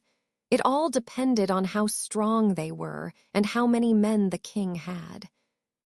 Suddenly she felt someone grab her by her arm and whirl her around. She got smashed up against a steel chest plate. "Miss Emea Roch," the guard sneered. "Guess what? The king wants to see you." Emea felt a pull in her stomach when he grabbed both her wrists and prevented her from running. "Oh, yeah? Tell him to kiss my ass." She thrust her knee between his legs and mashed his codpiece into his private deal. The guard screamed in pain and released her wrists, allowing her to draw a dagger from her belt. "Take that, you son of a bitch." She growled and kicked him in the middle of his chest plate. The metal bended slightly and left a dent. The guard groaned and fell over on the ground, clutching his manhood. "Damn, human, you're sick." She heard Kai's voice behind her and found him battling some bozo with a sword. "Right in the genitals. Don't you remember what I taught you? Never hit a man in the nuts." Emea questioned and grimaced when Kai knocked the guard on his head with his forehead and thrust his dagger into his pelvis. "No, squeeze them." He grinned and pulled the dagger out as the guard fell to his knees. He turned and smirked at her. "Make raisins out of his grapes." She chuckled shortly, until some guard charged against Kai. He was quick and avoided his mace by leaned back on his heels. Emea noticed how a lot of his moves reminded her of Aide's. She wondered if he was the one who had trained him. She forced him out of his head and focused on the battle. She shouldn't think of him right now. A guard had spotted her and was coming up to her. "You're the Roches heir," he noted. "So everyone keeps telling me," Emea snorted. She wasn't the heir anymore. She had given up that title when she left Roches. But nobody seemed to realize that. "What's it to you?" "The king wants to talk to you," the guard sneered. "We are to bring you to him." It started to make sense now, why they all seemed to target her. Come to think of it, the first guard had more than enough possibility to kill her. Why didn't he? Maybe they were supposed to bring her to the king alive. "I have no desire to talk to the king," she spat. "Tell Ragnar if he wants to talk to me, he can come out to the battlefield to meet me himself, instead of sending his puppets." The guard growled, and suddenly another free guard noticed her and joined the other. "Sorry, me lady, but I'm afraid the king gives the orders." They both charged for her, and she didn't stand a living chance. Within seconds, they had her locked tightly in their grips and were pulling her away from the battle. "Let me go, you dipshits," she screamed at them. She wrestled in their grip, even though she knew it was no good. They ignored her attempts of escaping and finally brought her up to the castle. They forced her inside, and soon she was disconnected from the battle outside. The screams and sounds of blades meeting blades were noticeable even from inside the castle, as they lead her deeper into the fortress. At one point they reached a hall, where the screams from outside finally died. But soon another sound replaced it, and it was a sound that made the hairs on Emea's back rise. The characteristic sound of whiplashes sounded from behind a large wooden door at the end of the hall. They were followed by roars of pain and sounds of fists meeting a body. Chains rattled. The guards lead her towards the sound, and Emea feared what awaited her. She knew where she was going. She had been in his castle before.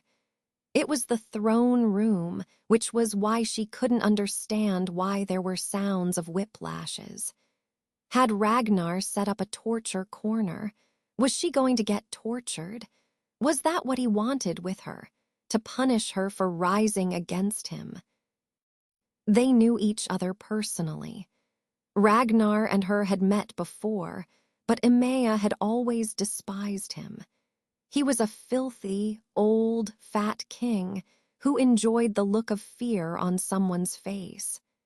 Emea told herself no matter what happened in there, she wouldn't give him that satisfaction of showing she was scared. She was now right outside the doors, where the guards frisked her for weapons and removed her armory before shackling her wrists. She was left defenseless, with only her corset and breeches to protect her from the whip that surely awaited her. The sounds of whiplashes and screaming were still going, and she could hardly stand it anymore. Whoever was getting whipped was in excruciating pain. "Let's go," the guard snapped at her. Emea took a final deep breath, knowing she probably wouldn't escape this place alive. But she knew one thing for certain: she would go down fighting. The doors got opened and the sounds of whiplashing finally stopped. Emea glanced around the room as the guards dragged her inside. And that's when she saw Aide was chained to the wall in a set of long shackles that made it possible for them to yank him around. He was lying on the floor, shirtless, face down and with whiplashes all over his back. Purple blood stained the floor and walls and lied in a pool around him. He wasn't moving. Emea gasped from the sight, but refrained from screaming. A man with a whip in his hand stood bent over Aide, watching his breath. Emea noticed the whip had 6 thin lashes, all of which were embedded with small, glinting diamonds. They were torturing him. Well, if it isn't the lost daughter of the Roch family. A smooth voice chimed. Emea now directed her eyes to her front and saw a man she had come to know too well over the past many years. Ragnar, she growled, while guards brought her up to his throne. They pushed her down on her knees. Ragnar stood up from his throne and walked up to her. He hadn't changed much since she last saw him. He still had the same black, oily hair, which was beginning to gray, and a full beard that she remembered from her last visit to the capital. She remembered having caught him forcing a maid up against a pillar and having brutally kissed her. When the look of disgust formed on her face, Ragnar's murky brown eyes landed on her. "It's been a long time, dear Emea. I see you've grown up to a beautiful young woman." Suddenly, Emea caught the sound of a slight groan. Her eyes shot to Aide, who was starting to move on the ground. He turned his head to look at her, his eyes blurred and blood running from his mouth. He was weak. Their eyes met for a brief moment. "Pitiful, isn't it?" Ragnar observed, "to see what has become of the elves. The history books describe them as such strong, powerful creatures, yet as we captured this one, all we had to do was burn him with a little gold, and he was putty in our hands," Ragnar chuckled. "But enough about them. Tell me, sweet Emea, how have you been?" Emea snarled her lip back and forced herself not to look at Aide. Instead, she turned her attention to Ragnar. "What a coward you are, Ragnar. Hiding inside your castle while your men fight your war," she spat. "I expected more." Ragnar chuckled shortly, then leaned down towards her. "You've grown feisty. What a shame. A woman of your standard should know better than to speak against a man." Emea scoffed. "A man of your standard should know better than to speak against a woman of my standard." Ragnar formed a slow grin on his lips. "I like you. You're dumb, but in a good way. I'm going to enjoy this." Emea just narrowed her eyes. She didn't want to know what this was.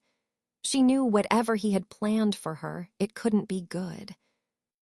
Ragnar stood up again and snapped his fingers.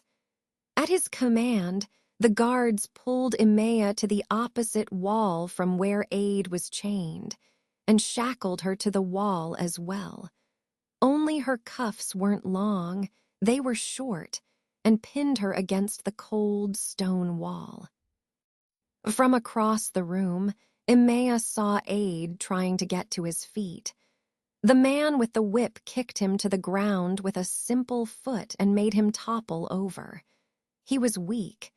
He had lost too much blood. So Ragnar begun and walked down the stairs from his throne. "I see you've joined the rebellion, dear Emea. Whatever made you do that?" Emea looked back at Ragnar, who was approaching her. "Because I want the world to be a better place. I want it to be free of pests like you." She growled and eyed him up. "You're the sickness in this country." Ragnar chuckled manically. "Me? I think you've got it all wrong, he mused and gestured towards Aide. They are the real pests. They are what's causing all our troubles. If there were no elves, we wouldn't be here. Yes, we would, Emea snapped. Your people would have risen against you anyway. You don't know how to be a leader. You take away our freedom instead of giving it to us. Sheep are better herded when locked in an enclosure, Ragnar coldly replied. And women are better used when they are dominated. Emea spat at the floor in front of him. Fuck you. My, what foul language. Ragnar laughed loudly. Oh, sweet Emea, you sure are feisty. A woman after my liking. Don't you dare touch me, Emea growled when Ragnar came closer. I'll kill you. I'm sure you would if you could. Ragnar smirked and grazed her cheek with his hand. Emea jerked her head away. But you are completely defenseless, he leaned in and whispered in her ear. Which means I can do whatever I want with you. Stay away from her. Aide's voice suddenly sounded from across the room. Ragnar turned around and glanced at him, just as Emea did. Aide was barely on his hands and knees, but his face was contorted in anger. The elf has an opinion. Ragnar laughed. What are you going to do about it, huh? I'll rip your black heart out of your chest if you lay another finger on her, Aide growled. He lifted himself to his knees and took a breath. You're mine. Ragnar smiled, pleased. Ooh, I like this. Did you know that we beat him with gold brass knuckles? He chuckled and glanced at Emea.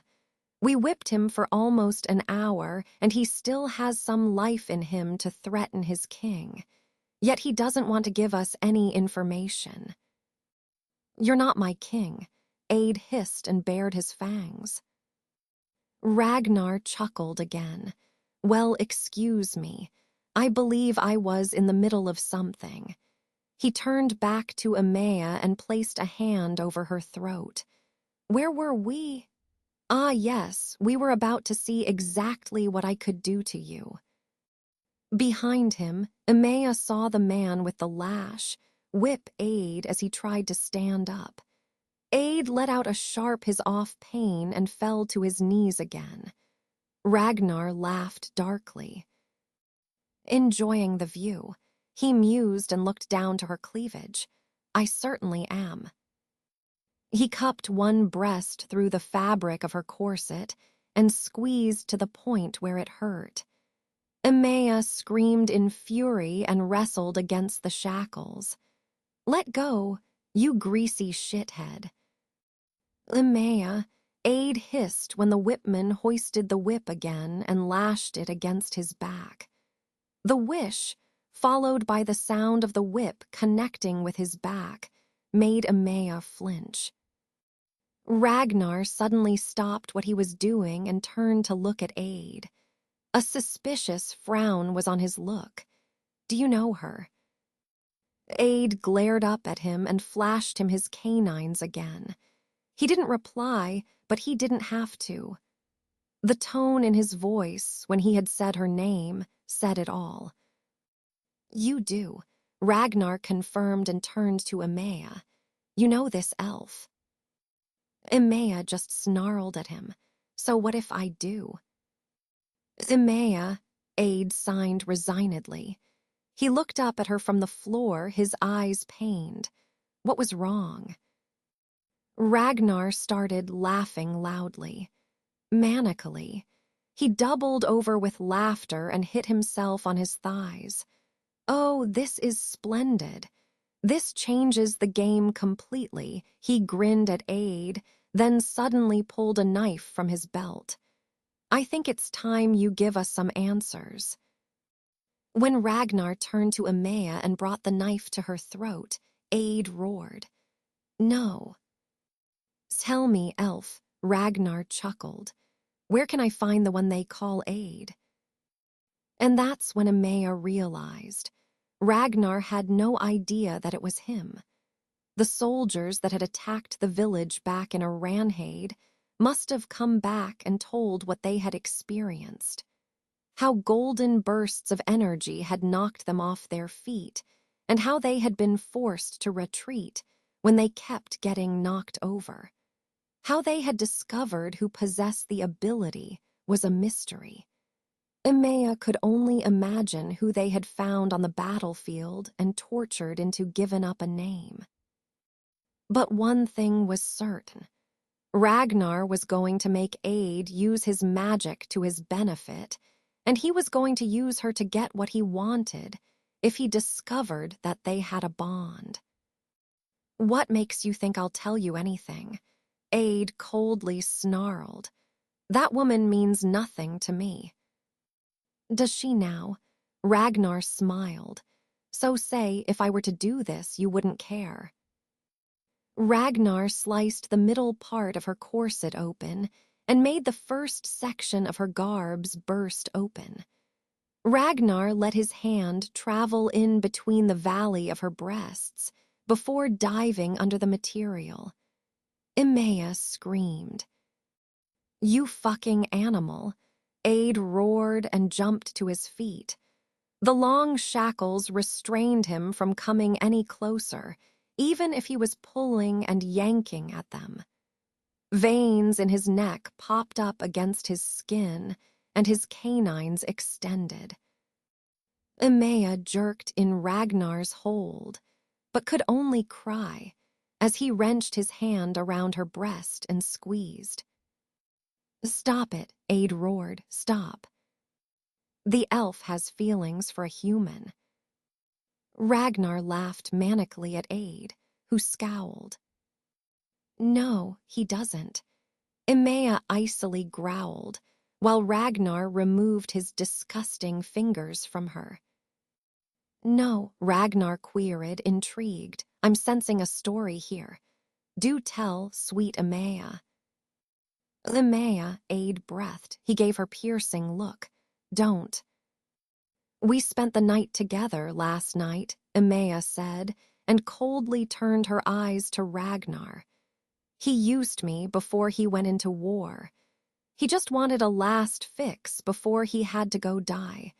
Trust me, he won't tell you anything by using me, and you won't get anything from me either. I hate him. He's nothing but a soulless monster. Ragnar chuckled lowly. I feel like we should have our history writer in here. This is just precious. He mused and glanced towards Aide. A human and an elf sharing a bed. There's something for the horror stories. Amaya glanced towards Aide, who was looking absolutely shattered. His eyes looked so pained, but she wasn't falling for it. He had fooled her once, but he wouldn't fool her twice. Well, no matter what you say, sweet Amaya, I think you're wrong, Ragnar said and brought the knife to her throat again. I'm sure the elf has some kind of feelings for you. Not that those creatures knows what feelings are, he snapped. But I think he thinks he loves you. No, he doesn't, Amaya repeated. He's not capable of love. He doesn't have a heart. Well, I'm willing to bet on it, Ragnar smirked. So let's see. What should I cut off first? Your fingers, your ears. I think I'll start with your throat. You speak too much for my liking, he growled and pressed the dagger to her vein. Let's change that. A drip of blood cut from her neck, and Amaya cried in pain. She never learned how to deal with hurt. Stop, Aide lethally shouted. You want the one they call Aide. Fine, you got him, it's me. Ragnar whipped around and stared at him. You, I don't believe it. You better, Aide growled. His silver eyes started to glow. His hands started to shake and made the shackles rattle. It was like back in the village, because my face will be the last thing you ever see. Ragnar watched with wide eyes as light started streaming out of Aide's hands. He breathed heavily as the shackles around his wrists broke apart and cluttered to the ground. "It's not possible," Ragnar breathed as Aide glared at him. The man with the whip made ready to strike again, but Aide simply balled his fist up and aimed it at him. An invisible burst of energy shot out from his hand and hit the whipman right in his heart. He fell to the ground, dead. Aide turned his eyes back to Ragnar. "I won't fight you with magic," he growled. "After everything you've done, you don't deserve such a sweet death. I want to look you in the eyes as I squeeze the life out of you." Ragnar stepped in front of Amaya and drew his sword from his scabbard. He growled at Aide. "Bring it, elf. I've killed so many of you before, what's one more?" Aide spat at the ground and staggered over to him. He was still weak from blood loss, and his wounds were still bleeding. The magic he had just performed no doubt made it worse. He was insane if he thought he was in a condition to fight a healthy, skilled swordsman. "Aide." "No, Amaya," Aide cut her off, as if he had expected her to try and talk him out of it. "This is a fight on the behalf of my entire species." "I should just have killed you all the first time around," Ragnar growled. Without warning, he then swung his sword towards Aide, who only narrowly managed to jump out of the way. Amaya started struggling against her shackles. She had to get out. "How many times do you want us humans to defeat you?" Ragnar scoffed. "We've killed you once. We killed your pets. Tell me, do you miss them?" Aide hissed at him, baring his fangs. Ragnar just laughed. He swung the sword at Aide again, and this time it sliced his shoulder. Aide hissed from the pain, but then clenched his jaw. He glared darkly at Ragnar. Ragnar offered a grim smirk back and lunged at him again. Aide avoided getting pierced, but only just. He wobbled on his feet. He was dizzy from the blood loss. "Aide, just kill him," Amaya screamed. She kept wrestling against the shackles, ignoring the cold metal as it cut into her skin. "Just use magic." "You said you'd fight me honestly," Ragnar growled at Aide. "You better stick to your word." "I've never not stuck to my promises," Aide coldly replied. He took a deep inhale and pressed his lips together. "Let's finish this." He then fired a fist at Ragnar, avoiding his sword as he did. Ragnar received the punch right in his stomach as Aide pulled him closer and grabbed the fabric of his robes. He glared lethally down at him and curled his upper lip back. Aide then pushed him backwards and made him stumble a little until he regained balance and rose his sword again. Aide spat at the ground in front of him. Ragnar narrowed his eyes coldly. "You're dead, elf. Your strength is fading. You'll soon be just another dead elf in the history books, and sweet Amaya shall be mine to do as I please." Aide roared and charged at him. Ragnar raised his sword, but Aide simply ducked under it and crashed into Ragnar. They fell to the ground, and his sword cluttered against the stone floors. Aide punched him right to his face. "Don't ever say her name," Aide growled and punched Ragnar again, whose nose made an uncomfortable crack. "You don't deserve to say it." Ragnar surprised Aide by giving him a strong uppercut, right under his chin. Aide fell backwards and gave Ragnar the opportunity to get up. He pulled a knife from his belt and then grabbed a fistful of Aide's hair in his hand. He yanked his head backward, so hard, Aide curled his lip back and let out a loud hiss. "Prepare to die, you demonic creature." Ragnar seethed. He brought the dagger to his throat, but just as he was about to cut, Aide reached up behind him, grabbed him by his arms, and yanked Ragnar forward in a standing somersault. He landed hard on the ground and groaned in pain. Emea watched as Aide withdrew a secret dagger from his boot, the one that his father had given him. He flipped the blade downwards and then stepped over Ragnar. "You didn't kill us the first time," Aide growled and pulled him to his face. "And you didn't kill all the dragons either. Look me in the eyes." Emea couldn't see what was happening from her point of view, but she recognized the look of horror that formed on Ragnar's face. He saw Aide's eyes turn into the reptilians. The knife in Aide's hand thrust into Ragnar's heart, and Emea watched as his eyes expanded in shock. A garbled sound escaped his lips. "You watched the dragons and elves die at your hand," Aide seethed. "Now we get to do the same to you." Ragnar said something Emea couldn't make out as the blood started pouring from the wound in his chest. He glared coldly up at Aide. "You will never touch my woman ever again," Aide harshly growled down at him. With that, he let go of him and Ragnar fell to the ground. Emea watched as the light went out in his eyes. The man who had caused all this trouble was finally dead. Funny how easy it had been, really. Take away his army, and what was he? Just another narcissistic man with a large ego.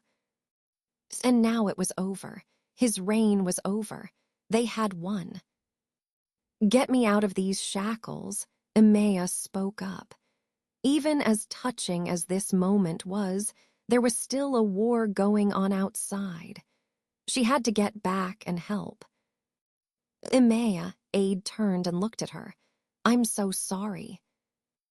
"Save it," she snapped. "Just unlock my cuffs." Aide sighed and looked down. The locks suddenly popped open by themselves, and Emea was honestly just glad to get her mobility back. She rubbed her wrist. "Wait, Emea." Aide walked up to her and stepped in front of her path. "We need to talk first. There's something I need to tell you." "Whatever it is, it can wait." Emea grabbed the dagger lying in front of her and placed it in her belt. At least she had something to defend herself with now. She would still have to go get her armor. It can't be more important that the war outside. "It's more important than anything," Aide snapped and suddenly grabbed her arms. When he pushed her back against the wall, Emea yelped. "Aide, what the hell?" "I've told you before that I can never fall in love, because it could end up harming the other person," he harshly interrupted. "If we've learned anything today, it's that it's true." "What do you want, a medal?" she scoffed. Emea tried to leave again, but Aide kept her firmly placed up against the wall. Aide let go. "Are you even listening?" Aide snapped. "I love you." Emea paused. What the hell was he saying? Did the whipman hit him over the head? Had he lost too much blood? "I love you," Aide repeated. "So much, Emea, you don't even realize." Oh, now she finally saw what this was about. He had survived. He probably just wanted another lay to celebrate that. Well, guess what? She wasn't falling for it again. "Stop it, Aide," Emea dryly said. "If you want a quick fuck, go find she. I'm sure she'll be more than happy to take a quickie while the rest of us fight on." "What?" Aide growled, confused. "I just told you I love you, and that's your response." "You made it perfectly clear to me back in the hut how you been playing me all along," Emea briskly said. "You have used your act, so don't even try. I'm not falling for it again." "For God's sake, I was lying," Emea. Aide snapped and pushed her up against the wall when she tried to leave again. "I was trying to make you stay away from the battlefield. I thought if I made you believe I had played you, it would hurt you enough to make you lose hope. It was a foul trick," he admitted, and released a shaky breath. "But you were right. I was so scared of losing you. You have no idea what kind of willpower it took for me to say those things. I felt horrible afterwards, and the plan didn't even work." "I'm sure you were very emotional afterwards," Emea scoffed coldly. She didn't buy it. "Now excuse me, I have to." "For the love of God, Emea, stop trying to leave." Aide shouted furiously. "I fucking love you. Why won't you believe me? Tell me I'm not that good a liar and that you actually believed what I told you back there." "You're good," Emea said and pursed her lip. "I'll give you that. But I'm done believing in you, and I'm done with love, too." "What about this?" Aide objected and took her hand. He put in over his heart, over his tattoos. "Remember what I told you about these." "You just told me what I wanted to hear." Emea snapped and pulled her hand away from him. "You really knew how to push my buttons, but I don't see the proof of." Aide shut her up by pressing his lips to hers. Their lips met in a bruising kiss, where Aide shoved her up against the wall and held her tight in his grip. Emea's brain went into a freeze. She hated feeling that way, but her body melted against his whenever he kissed her. Aide's lips were violent and passionate against hers. She couldn't fight it, didn't want to fight it. So she kissed him back, even despite what she knew he had done. Aide kissed her deeply, letting his tongue swirl out and taste her. Emea moaned softly and hated herself for doing it. But she couldn't stop it. She was putty in his hands, and he knew it. He was just playing her again, and she was letting it happen. Stupid girl. Aide gently pushed a lock of her hair away from her face, and then very slowly released her lips, dragging her bottom lip in between his teeth. "You want proof? I'll give you proof." He finally growled. He circled his hips so he hit her sensitive parts just right with a very hard erection. "That's one. I want you, my body wants you. Every time you touch me, or even bloody look at me, you make my mind explode." He stroked her cheek and made her eyes flutter open. "I wanted you from the first moment I laid eyes on you, so much in fact. I felt like killing myself off along with those shitheads who touched you. The things that went on in my head when I was teaching you how to fight, I felt downright disgusted with myself. Why? Because I fucking lusted after a woman while pretending to be a rapist. And then you went and kissed me. I swear to God, my willpower has never suffered so much." He held a pause, wherein he simply just stared into Emea's eyes. Number 2, the fifth and final elf law, thou must not slay upon the life you can spare. If thine heart is safe, blood thou must not spill. Aide paused again and searched her eyes for something. The first night we met, I killed a guy because he wanted to touch you in unacceptable ways. Out in the forest, I killed 4 men because one of them were threatening you. I've lost count of how many people I've killed, simply because I couldn't stand having them talk to you like that, Aide growled. You drove me crazy, yet I don't regret 1 second of what I did. Every time you made a move on me, I was dying to kiss you back. His voice softened. Which brings me to number 3. Remember the night at the inn? I was in hell. I was faced with the moral dilemma of keeping you safe or allowing myself to love you. I was too chicken, and when I felt the realness behind it all, I freaked out. Then there was the night we spent in the Aide Mountains, where I had to keep you warm, torture. I constantly had to hide this. He circled his hips, letting his hardness graze her again. An involuntary moan left her lips. You have no idea how much you've tortured me these past weeks, he whispered and looked down at her lips. That night I was drunk. I was so close. So damn fucking close. If Dashiell hadn't showed up, I would have confessed my love right then and there. I could barely think. It's not just because you're beautiful or fucking spin my head with everything you say or do, it's because you see. You feel and see more than everyone else, and you reminded me what it was like to feel again. He paused shortly, watching her eyes again for a respond. Anything. I've been stone cold for so many years, Emea. Stone. Cold. I tattooed mercy over my heart because I needed mercy from you. You stole my heart and fuck my pitiful life. I don't want it back. Look at me. Do I look like I'm playing you right now? Emea couldn't breathe, couldn't move, couldn't think. He was saying so many things, messing with her head. Was he serious or was he playing her? She didn't know what to believe. It all sounded so real, but it had sounded real back in the hut as well, and then he broke her heart. She couldn't take another break like that.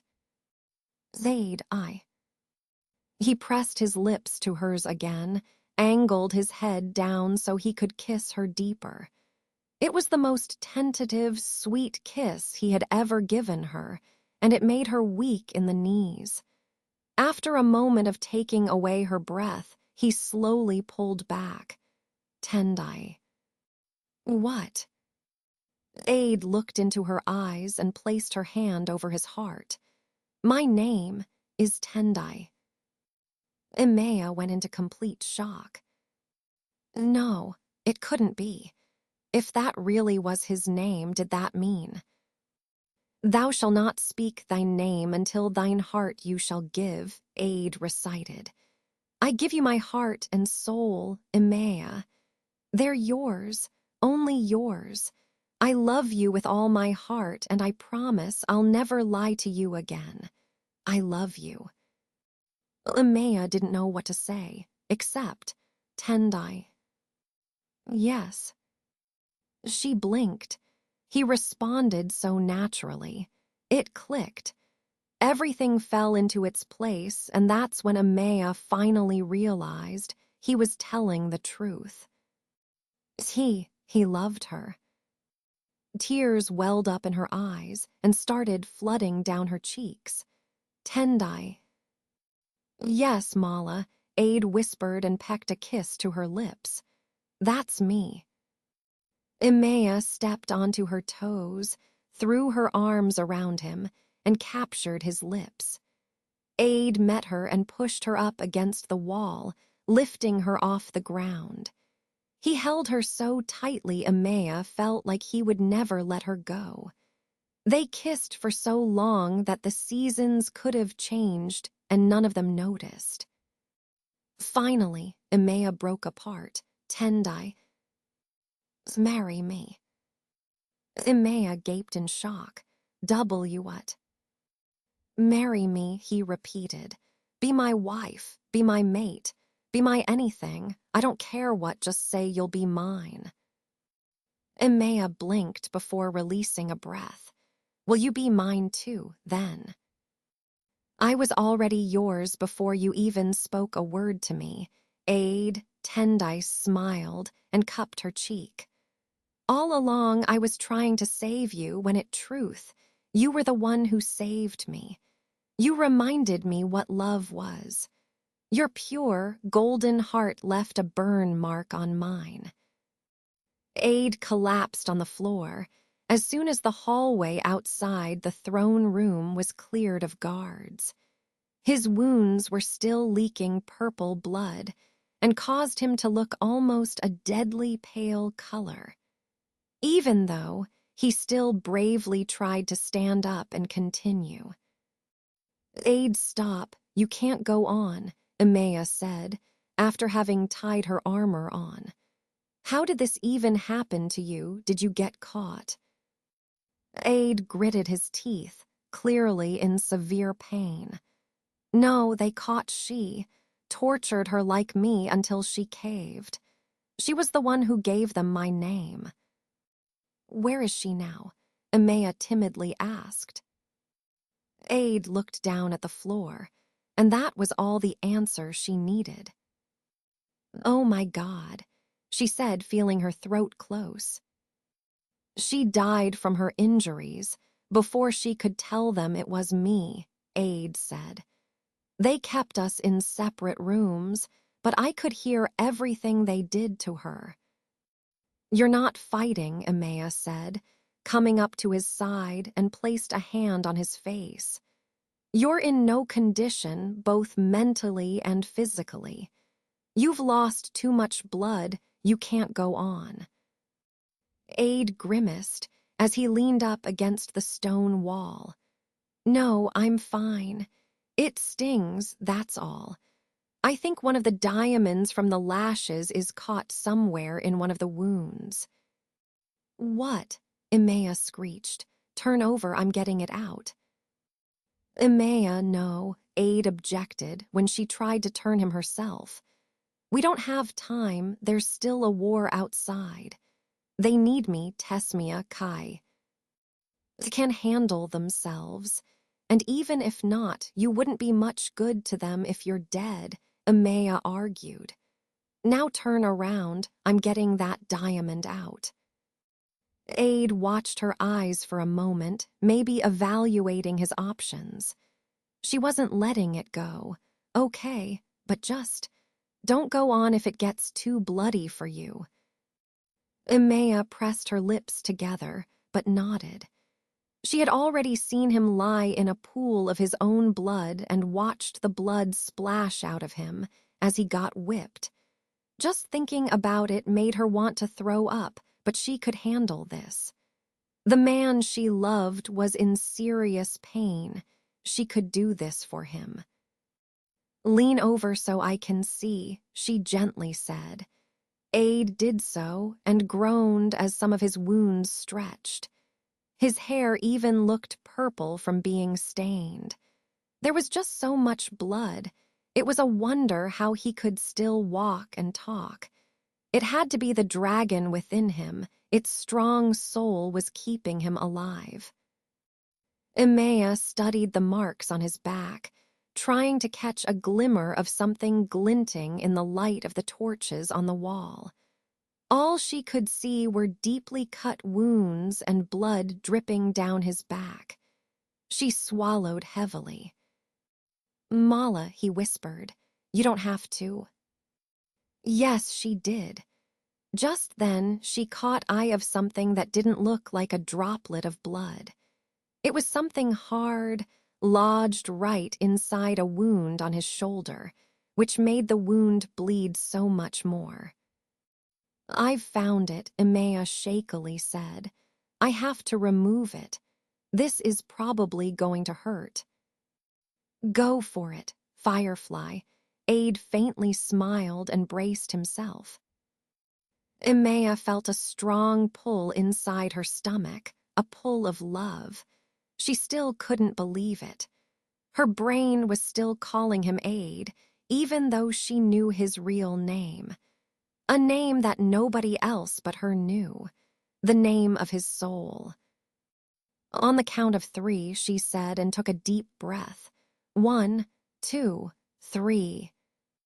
She dug her fingers into the wound to get her nail around Diamond. Aide screamed in pain so loudly she knew it would attract attention. She had to quickly get it out before more guards arrived. Finally, she managed to get a hold of the tiny, slippery diamond that had practically etched itself into his skin. She ripped it out and threw it away. Aide let out a hiss in relief and painstakingly leaned back against the cold wall again. He looked even paler than before. "It's over," Emea whispered, tears welling up in her eyes. "I'm sorry. I'm so sorry." "Don't say that." Aide tiredly opened his eyes and grimaced as he turned his head to look at her. "It feels so much better." Emea only got a moment to smile before she heard the sound of metal rattling from down the hall. More guards were approaching. "We have to keep moving," Aide gutturally said, and tried to stand up. He failed miserably, and Emea pushed him back against the wall. "You're staying put," she firmly said and picked up a sword lying by his feet. "You've saved me so many times. I think it's time I save you." Emea.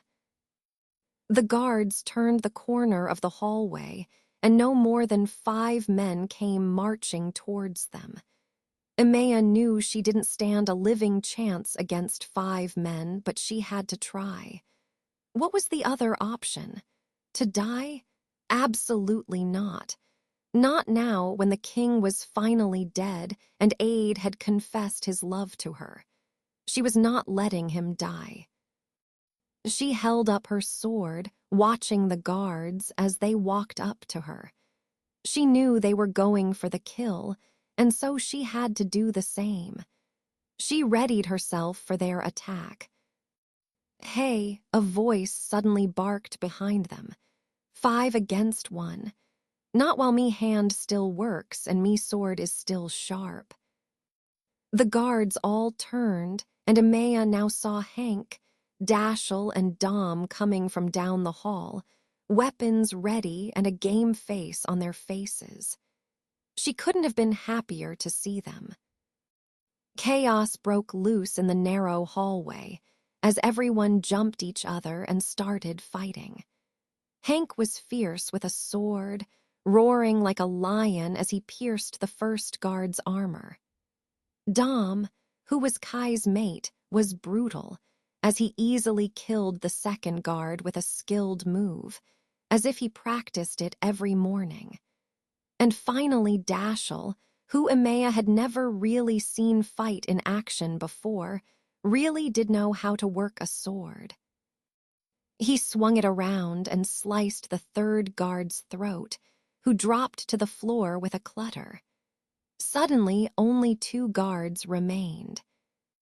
"We'll give mercy if ye surrender peacefully," Hank snapped. "Drop ye swords, lads." The 2 remaining guards, who Emea only now noticed looked younger than the 3 others, carefully let their swords fall to the ground and held up their hands in surrender. It wasn't their war. They were just King Ragnar's young recruits who had been forced into the army. "Good lads," Hank said and lowered his sword. "Run along with ye, be free." "We know," Emea spoke up and thrust her sword back in her holster as well. "Ragnar is dead. You'll never have to obey his commands again." Hank, Dashiell, as well as the 2 young guards all gaped. They couldn't believe it. The nightmare was finally over. "By the 4 seas," Hank exclaimed in shock. "Unbelievable. You did it." Dashiell cheered and looked at Emea. "It's all over." "We all did it," Emea smiled, and then turned to Aide, who silently groaned from the floor. She hadn't even seen Dom walk over to him until she saw him crouching on the floor next to him. He inspected his wounds. "He's lost a lot of blood," Dom said and glanced up at her. "He needs medical attention." "I don't have anything," Emea shakily replied and crouched down next to him as well. I don't know what to do. They tortured him and their WD diamonds." "We need herbs and water," Dom interrupted. He glanced up at Dashiell. Do you think you could track down some herbs in this castle? They gotta have some somewhere." "I'm on it," Dashiell said and gave Emea a firm nod. "Don't worry, we're not letting him die, Emea." She gave him a thankful smile before he ran off down the hall. He was a good friend. Aide coughed beside her. "You guys are overreacting. It's just blood." Dom scoffed lightly. "No offense, hero, but this," he said and poked a wound on his rib which made Aide hiss in pain, "is not just blood. That's your intestines." Emea had to look away, not to start crying or vomiting. To see him in this state, barely hanging onto his life, was killing her. Though that he might actually die. "Emea, Mala," Aide whispered. She felt his hand close around hers. "Look at my eyes." She forced her eyes around to meet his, and saw his crystal orbs burning with strength. With heat. "What do you see?" Emea softly smiled and couldn't help but let a tear fall. "I see fire." Aide nodded slowly. "I'm not giving up, and neither are you. You have to keep fighting." Emea nodded again, and then leaned into his lips. She softly pressed her mouth against his blood-stained lips and kissed him tenderly. She was going to keep fighting for him. "What in the good name of Mother Nature?" Hank exclaimed behind them. "Is everyone just falling in love with each other? We are at war, people, not at a party." "Nothing brings people closer together than a fight," Dom noted with a little smile. In the back of her memory, Emea remembered Tesmia saying something about how him and Kai had fallen in love at first fight. She was certain that Dom was thinking back to that in this very moment. "I can't wait to get back to me, wife," Hank grumbled and kicked a small piece of metal on the ground. "I miss her sweet smile and stern voice." Suddenly there were footsteps from the hall, and Dashiell turned up, carrying a wooden chest and a bunch of small vials. "Here's everything I could find. You'll have to use the water from this canteen. I couldn't find a clean mug. Can you believe it?" "It'll do just fine." Dom smiled and took the stuff from Dashiell, who handed it to him. "You guys should get back to the battlefield. They need you out there. Tesmia needs you out there," he added and looked at Dashiell. Dash got a sober look on his face and straightened out. "I'm heading back right now. Hank, you coming?" "Ye betcha," he snapped. "The faster we get this whole thing ended, the faster I can go home to me wife." "I'm coming too," Emea said and looked back at Aide. "Don't you dare die on me, okay?" "As long as you promise me the same," Aide weakly smiled. Emea nodded firmly and leaned in for one last kiss. Aide places his hand behind her head and kept her there for a few more seconds before letting her go. "Burn them to the ground, Firefly." Everywhere on the battlefield, corpses were lying. Some were the king's men, Some were theirs, some were northern elves, some were southern. Vaguely familiar faces stared blankly ahead, with pale, white eyes. Dead. "We can't get emotional now," Dashiell softly said, when he noticed the broken look on Emea's face.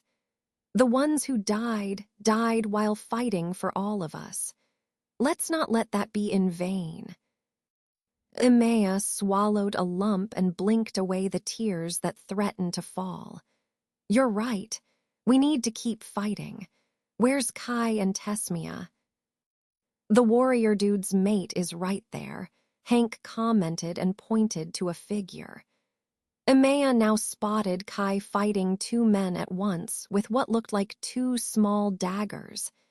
He had a cut right by his ribs, a stab wound in his thigh, and for some reason his ear was bleeding. But he was still standing, even if he was covered in blood, sweat, and soil. "I don't see Tesmia," Dashiell said worriedly. "I'm gonna go find her." "I'll help Kai," Emea added. "Hank, what about?" Hank roared and charged off into the field, when some guard eyed a southern female elf out, who only had a dagger against the guard's sword. Emea watched as he jumped in front of the young woman and met the guard with his own sword. His temper was handy in a war. She had to give him that. Emea then turned on her feet and started running towards Kai, who was being cornered by the two big guards. They had murder written across their faces. "Oh, boys," Emea called, and made all three men turn their heads. Kai glared confused, but the two guards grinned when they saw Emea slowly reach for her bodice. Their eyes fell to the swell of her breasts. That little stunt gave Kai the opportunity to gain the upper hand, and while they were distracted, he quickly grabbed a sword from the ground. Before the two guards even got a chance to register what was happening, Kai launched a dagger straight at one of them, while he thrust his sword through the other. Both men fell down, dead. "Damn, Ghoul," Kai whistled after catching his breath. "I taught you good." Emea bowed ironically, but then grinned up at him. "I'm just glad it worked." "Well, it worked on them, but not me." Kai winked and spat a dollop of blood out of his mouth. "Knowing your opponent is the best thing on the battlefield. Did Hero teach you that?" She smiled meekly and nodded. "Who else?" Kai frowned at her worried face and came up to her. "Where is he? Is he okay?" "He's badly wounded, but Dom is with him." She reassured him, even though she wasn't assured herself. "He'll be fine." Kai placed a hand on her shoulder and squeezed. "He will. Dom is a great healer." She had to take his word for it. He did seem like he knew what he was doing, but until Emea saw Aide walking around well and healthy again, she still felt sick in her stomach about leaving him. "You guys slept together, didn't you?" Kai suddenly said, raising a suspicious brow. Emea blushed but kept her gaze firm. "Why would you say that?" Kai grinned widely at that. "Fuck yes, you did. I could sense you weren't as innocent as before, hence the boob trick." Emea blushed even more and then looked away. "We should get back to the fight. Dashiell is out looking for Tesmia. Have you seen her?" Kai's smile immediately dropped. "I lost track of her a while back. Last I saw, she was fighting some guard with two maces. I haven't seen her since." "Dashiell will find her." Emea smiled, now placing a hand on his shoulder. "Come on, let's fight." Kai took a deep breath before looking at her. You're right. Let's show Hero we can save the world without him. It was brutal, it was heartbreaking, and it was a miracle. Everyone who mattered to Amaya had somehow kept their lives, even if so many others she didn't know had lost theirs.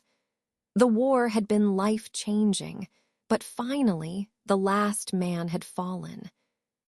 For some reason, which Amaya only learned after the war was over, she had never gotten the chance to kill anybody. Kai had kept swooping in and taken the kill for her, whenever she had been lucky enough to fight someone to the ground. Afterwards, Kai had told her with a shrug that Aide had told them all to look after her and never let her kill. He didn't want her to have any blood on her hands, which, when Amaya thought about it, was heartwarming. She left the battlefield without Haven killed a single person. Now that it was over, she saw Aide limping out of the castle with his arms slung around Dom, who supported him. They came up to Hank, Amaya, Kai, Dashiell, and Tesmia, who had been found fighting and defeating a guard, who had tried to take her behind a tree. That was the last time he got wood, she had replied, when Dashiell had looked murderous. After that, nothing but proudness painted his face. Everyone was safe, and now, as Amaya watched Aide coming down the stairs of the castle and saw him smiling at them all, she truly felt the war was over. And Hero lives, Kai howled into the sky. Hurrah! Damn, they didn't get you either. He chuckled dryly in response as he unfurled himself from Dom and staggered towards Amaya. Dom had bandaged him up and placed herbal remedies over his worst wounds. He wasn't bleeding anymore. Aide, Amaya whispered, as he stopped in front of her and cupped his face. Mala, he whispered back, my warrior. Their lips met, and behind them they heard Tesmia awe in happiness. They also heard Hank grunt lightly, in what could have been a reasonable acceptance of their love, but everything else blurred out for Amaya. Everything but Aide. We won, Amaya whispered when their lips finally broke apart. We're free. For the rest of our lives, Aide smiled back and leaned his forehead against hers. Behind them, Kai and Dom were embracing, as well as Dashiell and Tesmia, too. That left an awkward Hank to seventh wheel them all. Ye all are a bunch of sappy sissies, he bickered when they kissed. I think I'll go around the battlefield to check who's still alive, while ye all swap saliva. That's fine with me, Kai noted with a smirk and glanced to the rest of them. So, who's up for a six-way? After almost a week, the final head count of those alive was revealed. More than half of them had survived, which apparently was because of the southern elves, who had taken the liberty to mess with the king's war machines, so they couldn't fire. Many lives were saved thanks to that. Tesmia and Dashiell returned to the north 2 weeks after the war, along with Kai and Dom, and the rest of the northern elves. Hank stuck around for a couple of weeks as well, to help Amaya out with setting up new goals for harmonious living. They also made banners to announce the new world and honor the ones who died fighting for it. But after a few weeks, it was finally time for Hank to go home to his long-missed wife, who awaited him in the south. Apparently, she was close to giving birth. As an added bonus, the southern elves accompanied him on his trip, so they could go home, too. The people of Daelon returned to their city, to breathe life back into the streets again, as did the Western people. Iron as strong as diamonds was again forged in the West, and the Daylons started producing beautiful new robes in brand new designs as a tribute to the new world. Emea and Aide begun working out a new and less brutal security system, and even got a hold of Hank again, who volunteered as the trainer of those who wanted to keep the streets safe. A new security order was created that eventually came to be named the Aiders. Finally, all the city gates got opened, and everyone was allowed everywhere. Elves could walk freely, even if it did take some time for some people to adjust to the new way. They eventually came to see that elves weren't creatures to fear. Some even started hearing elves in their stores and shops, and even brought them on board their ships to help hunt for buried treasures at sea. Of course, things wasn't just magically over like that. There were still those who had trouble adjusting to the new ways, and it would probably take many years to change that. But at least now people didn't have to fear what would happen if they spoke their opinions or practiced a different belief than their neighbor. Nobody was required to wear dresses or breeches according to their gender, and women as men had equal rights. Those who was going to hate could hate. It took nearly 2 months to work everything out, but when they finally did, the new world was established. Senworth Kingdom was finally a free world.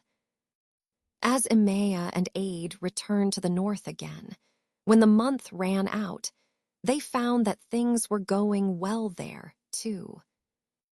"We're getting joined," Tesmia told them as the first thing when they entered the village.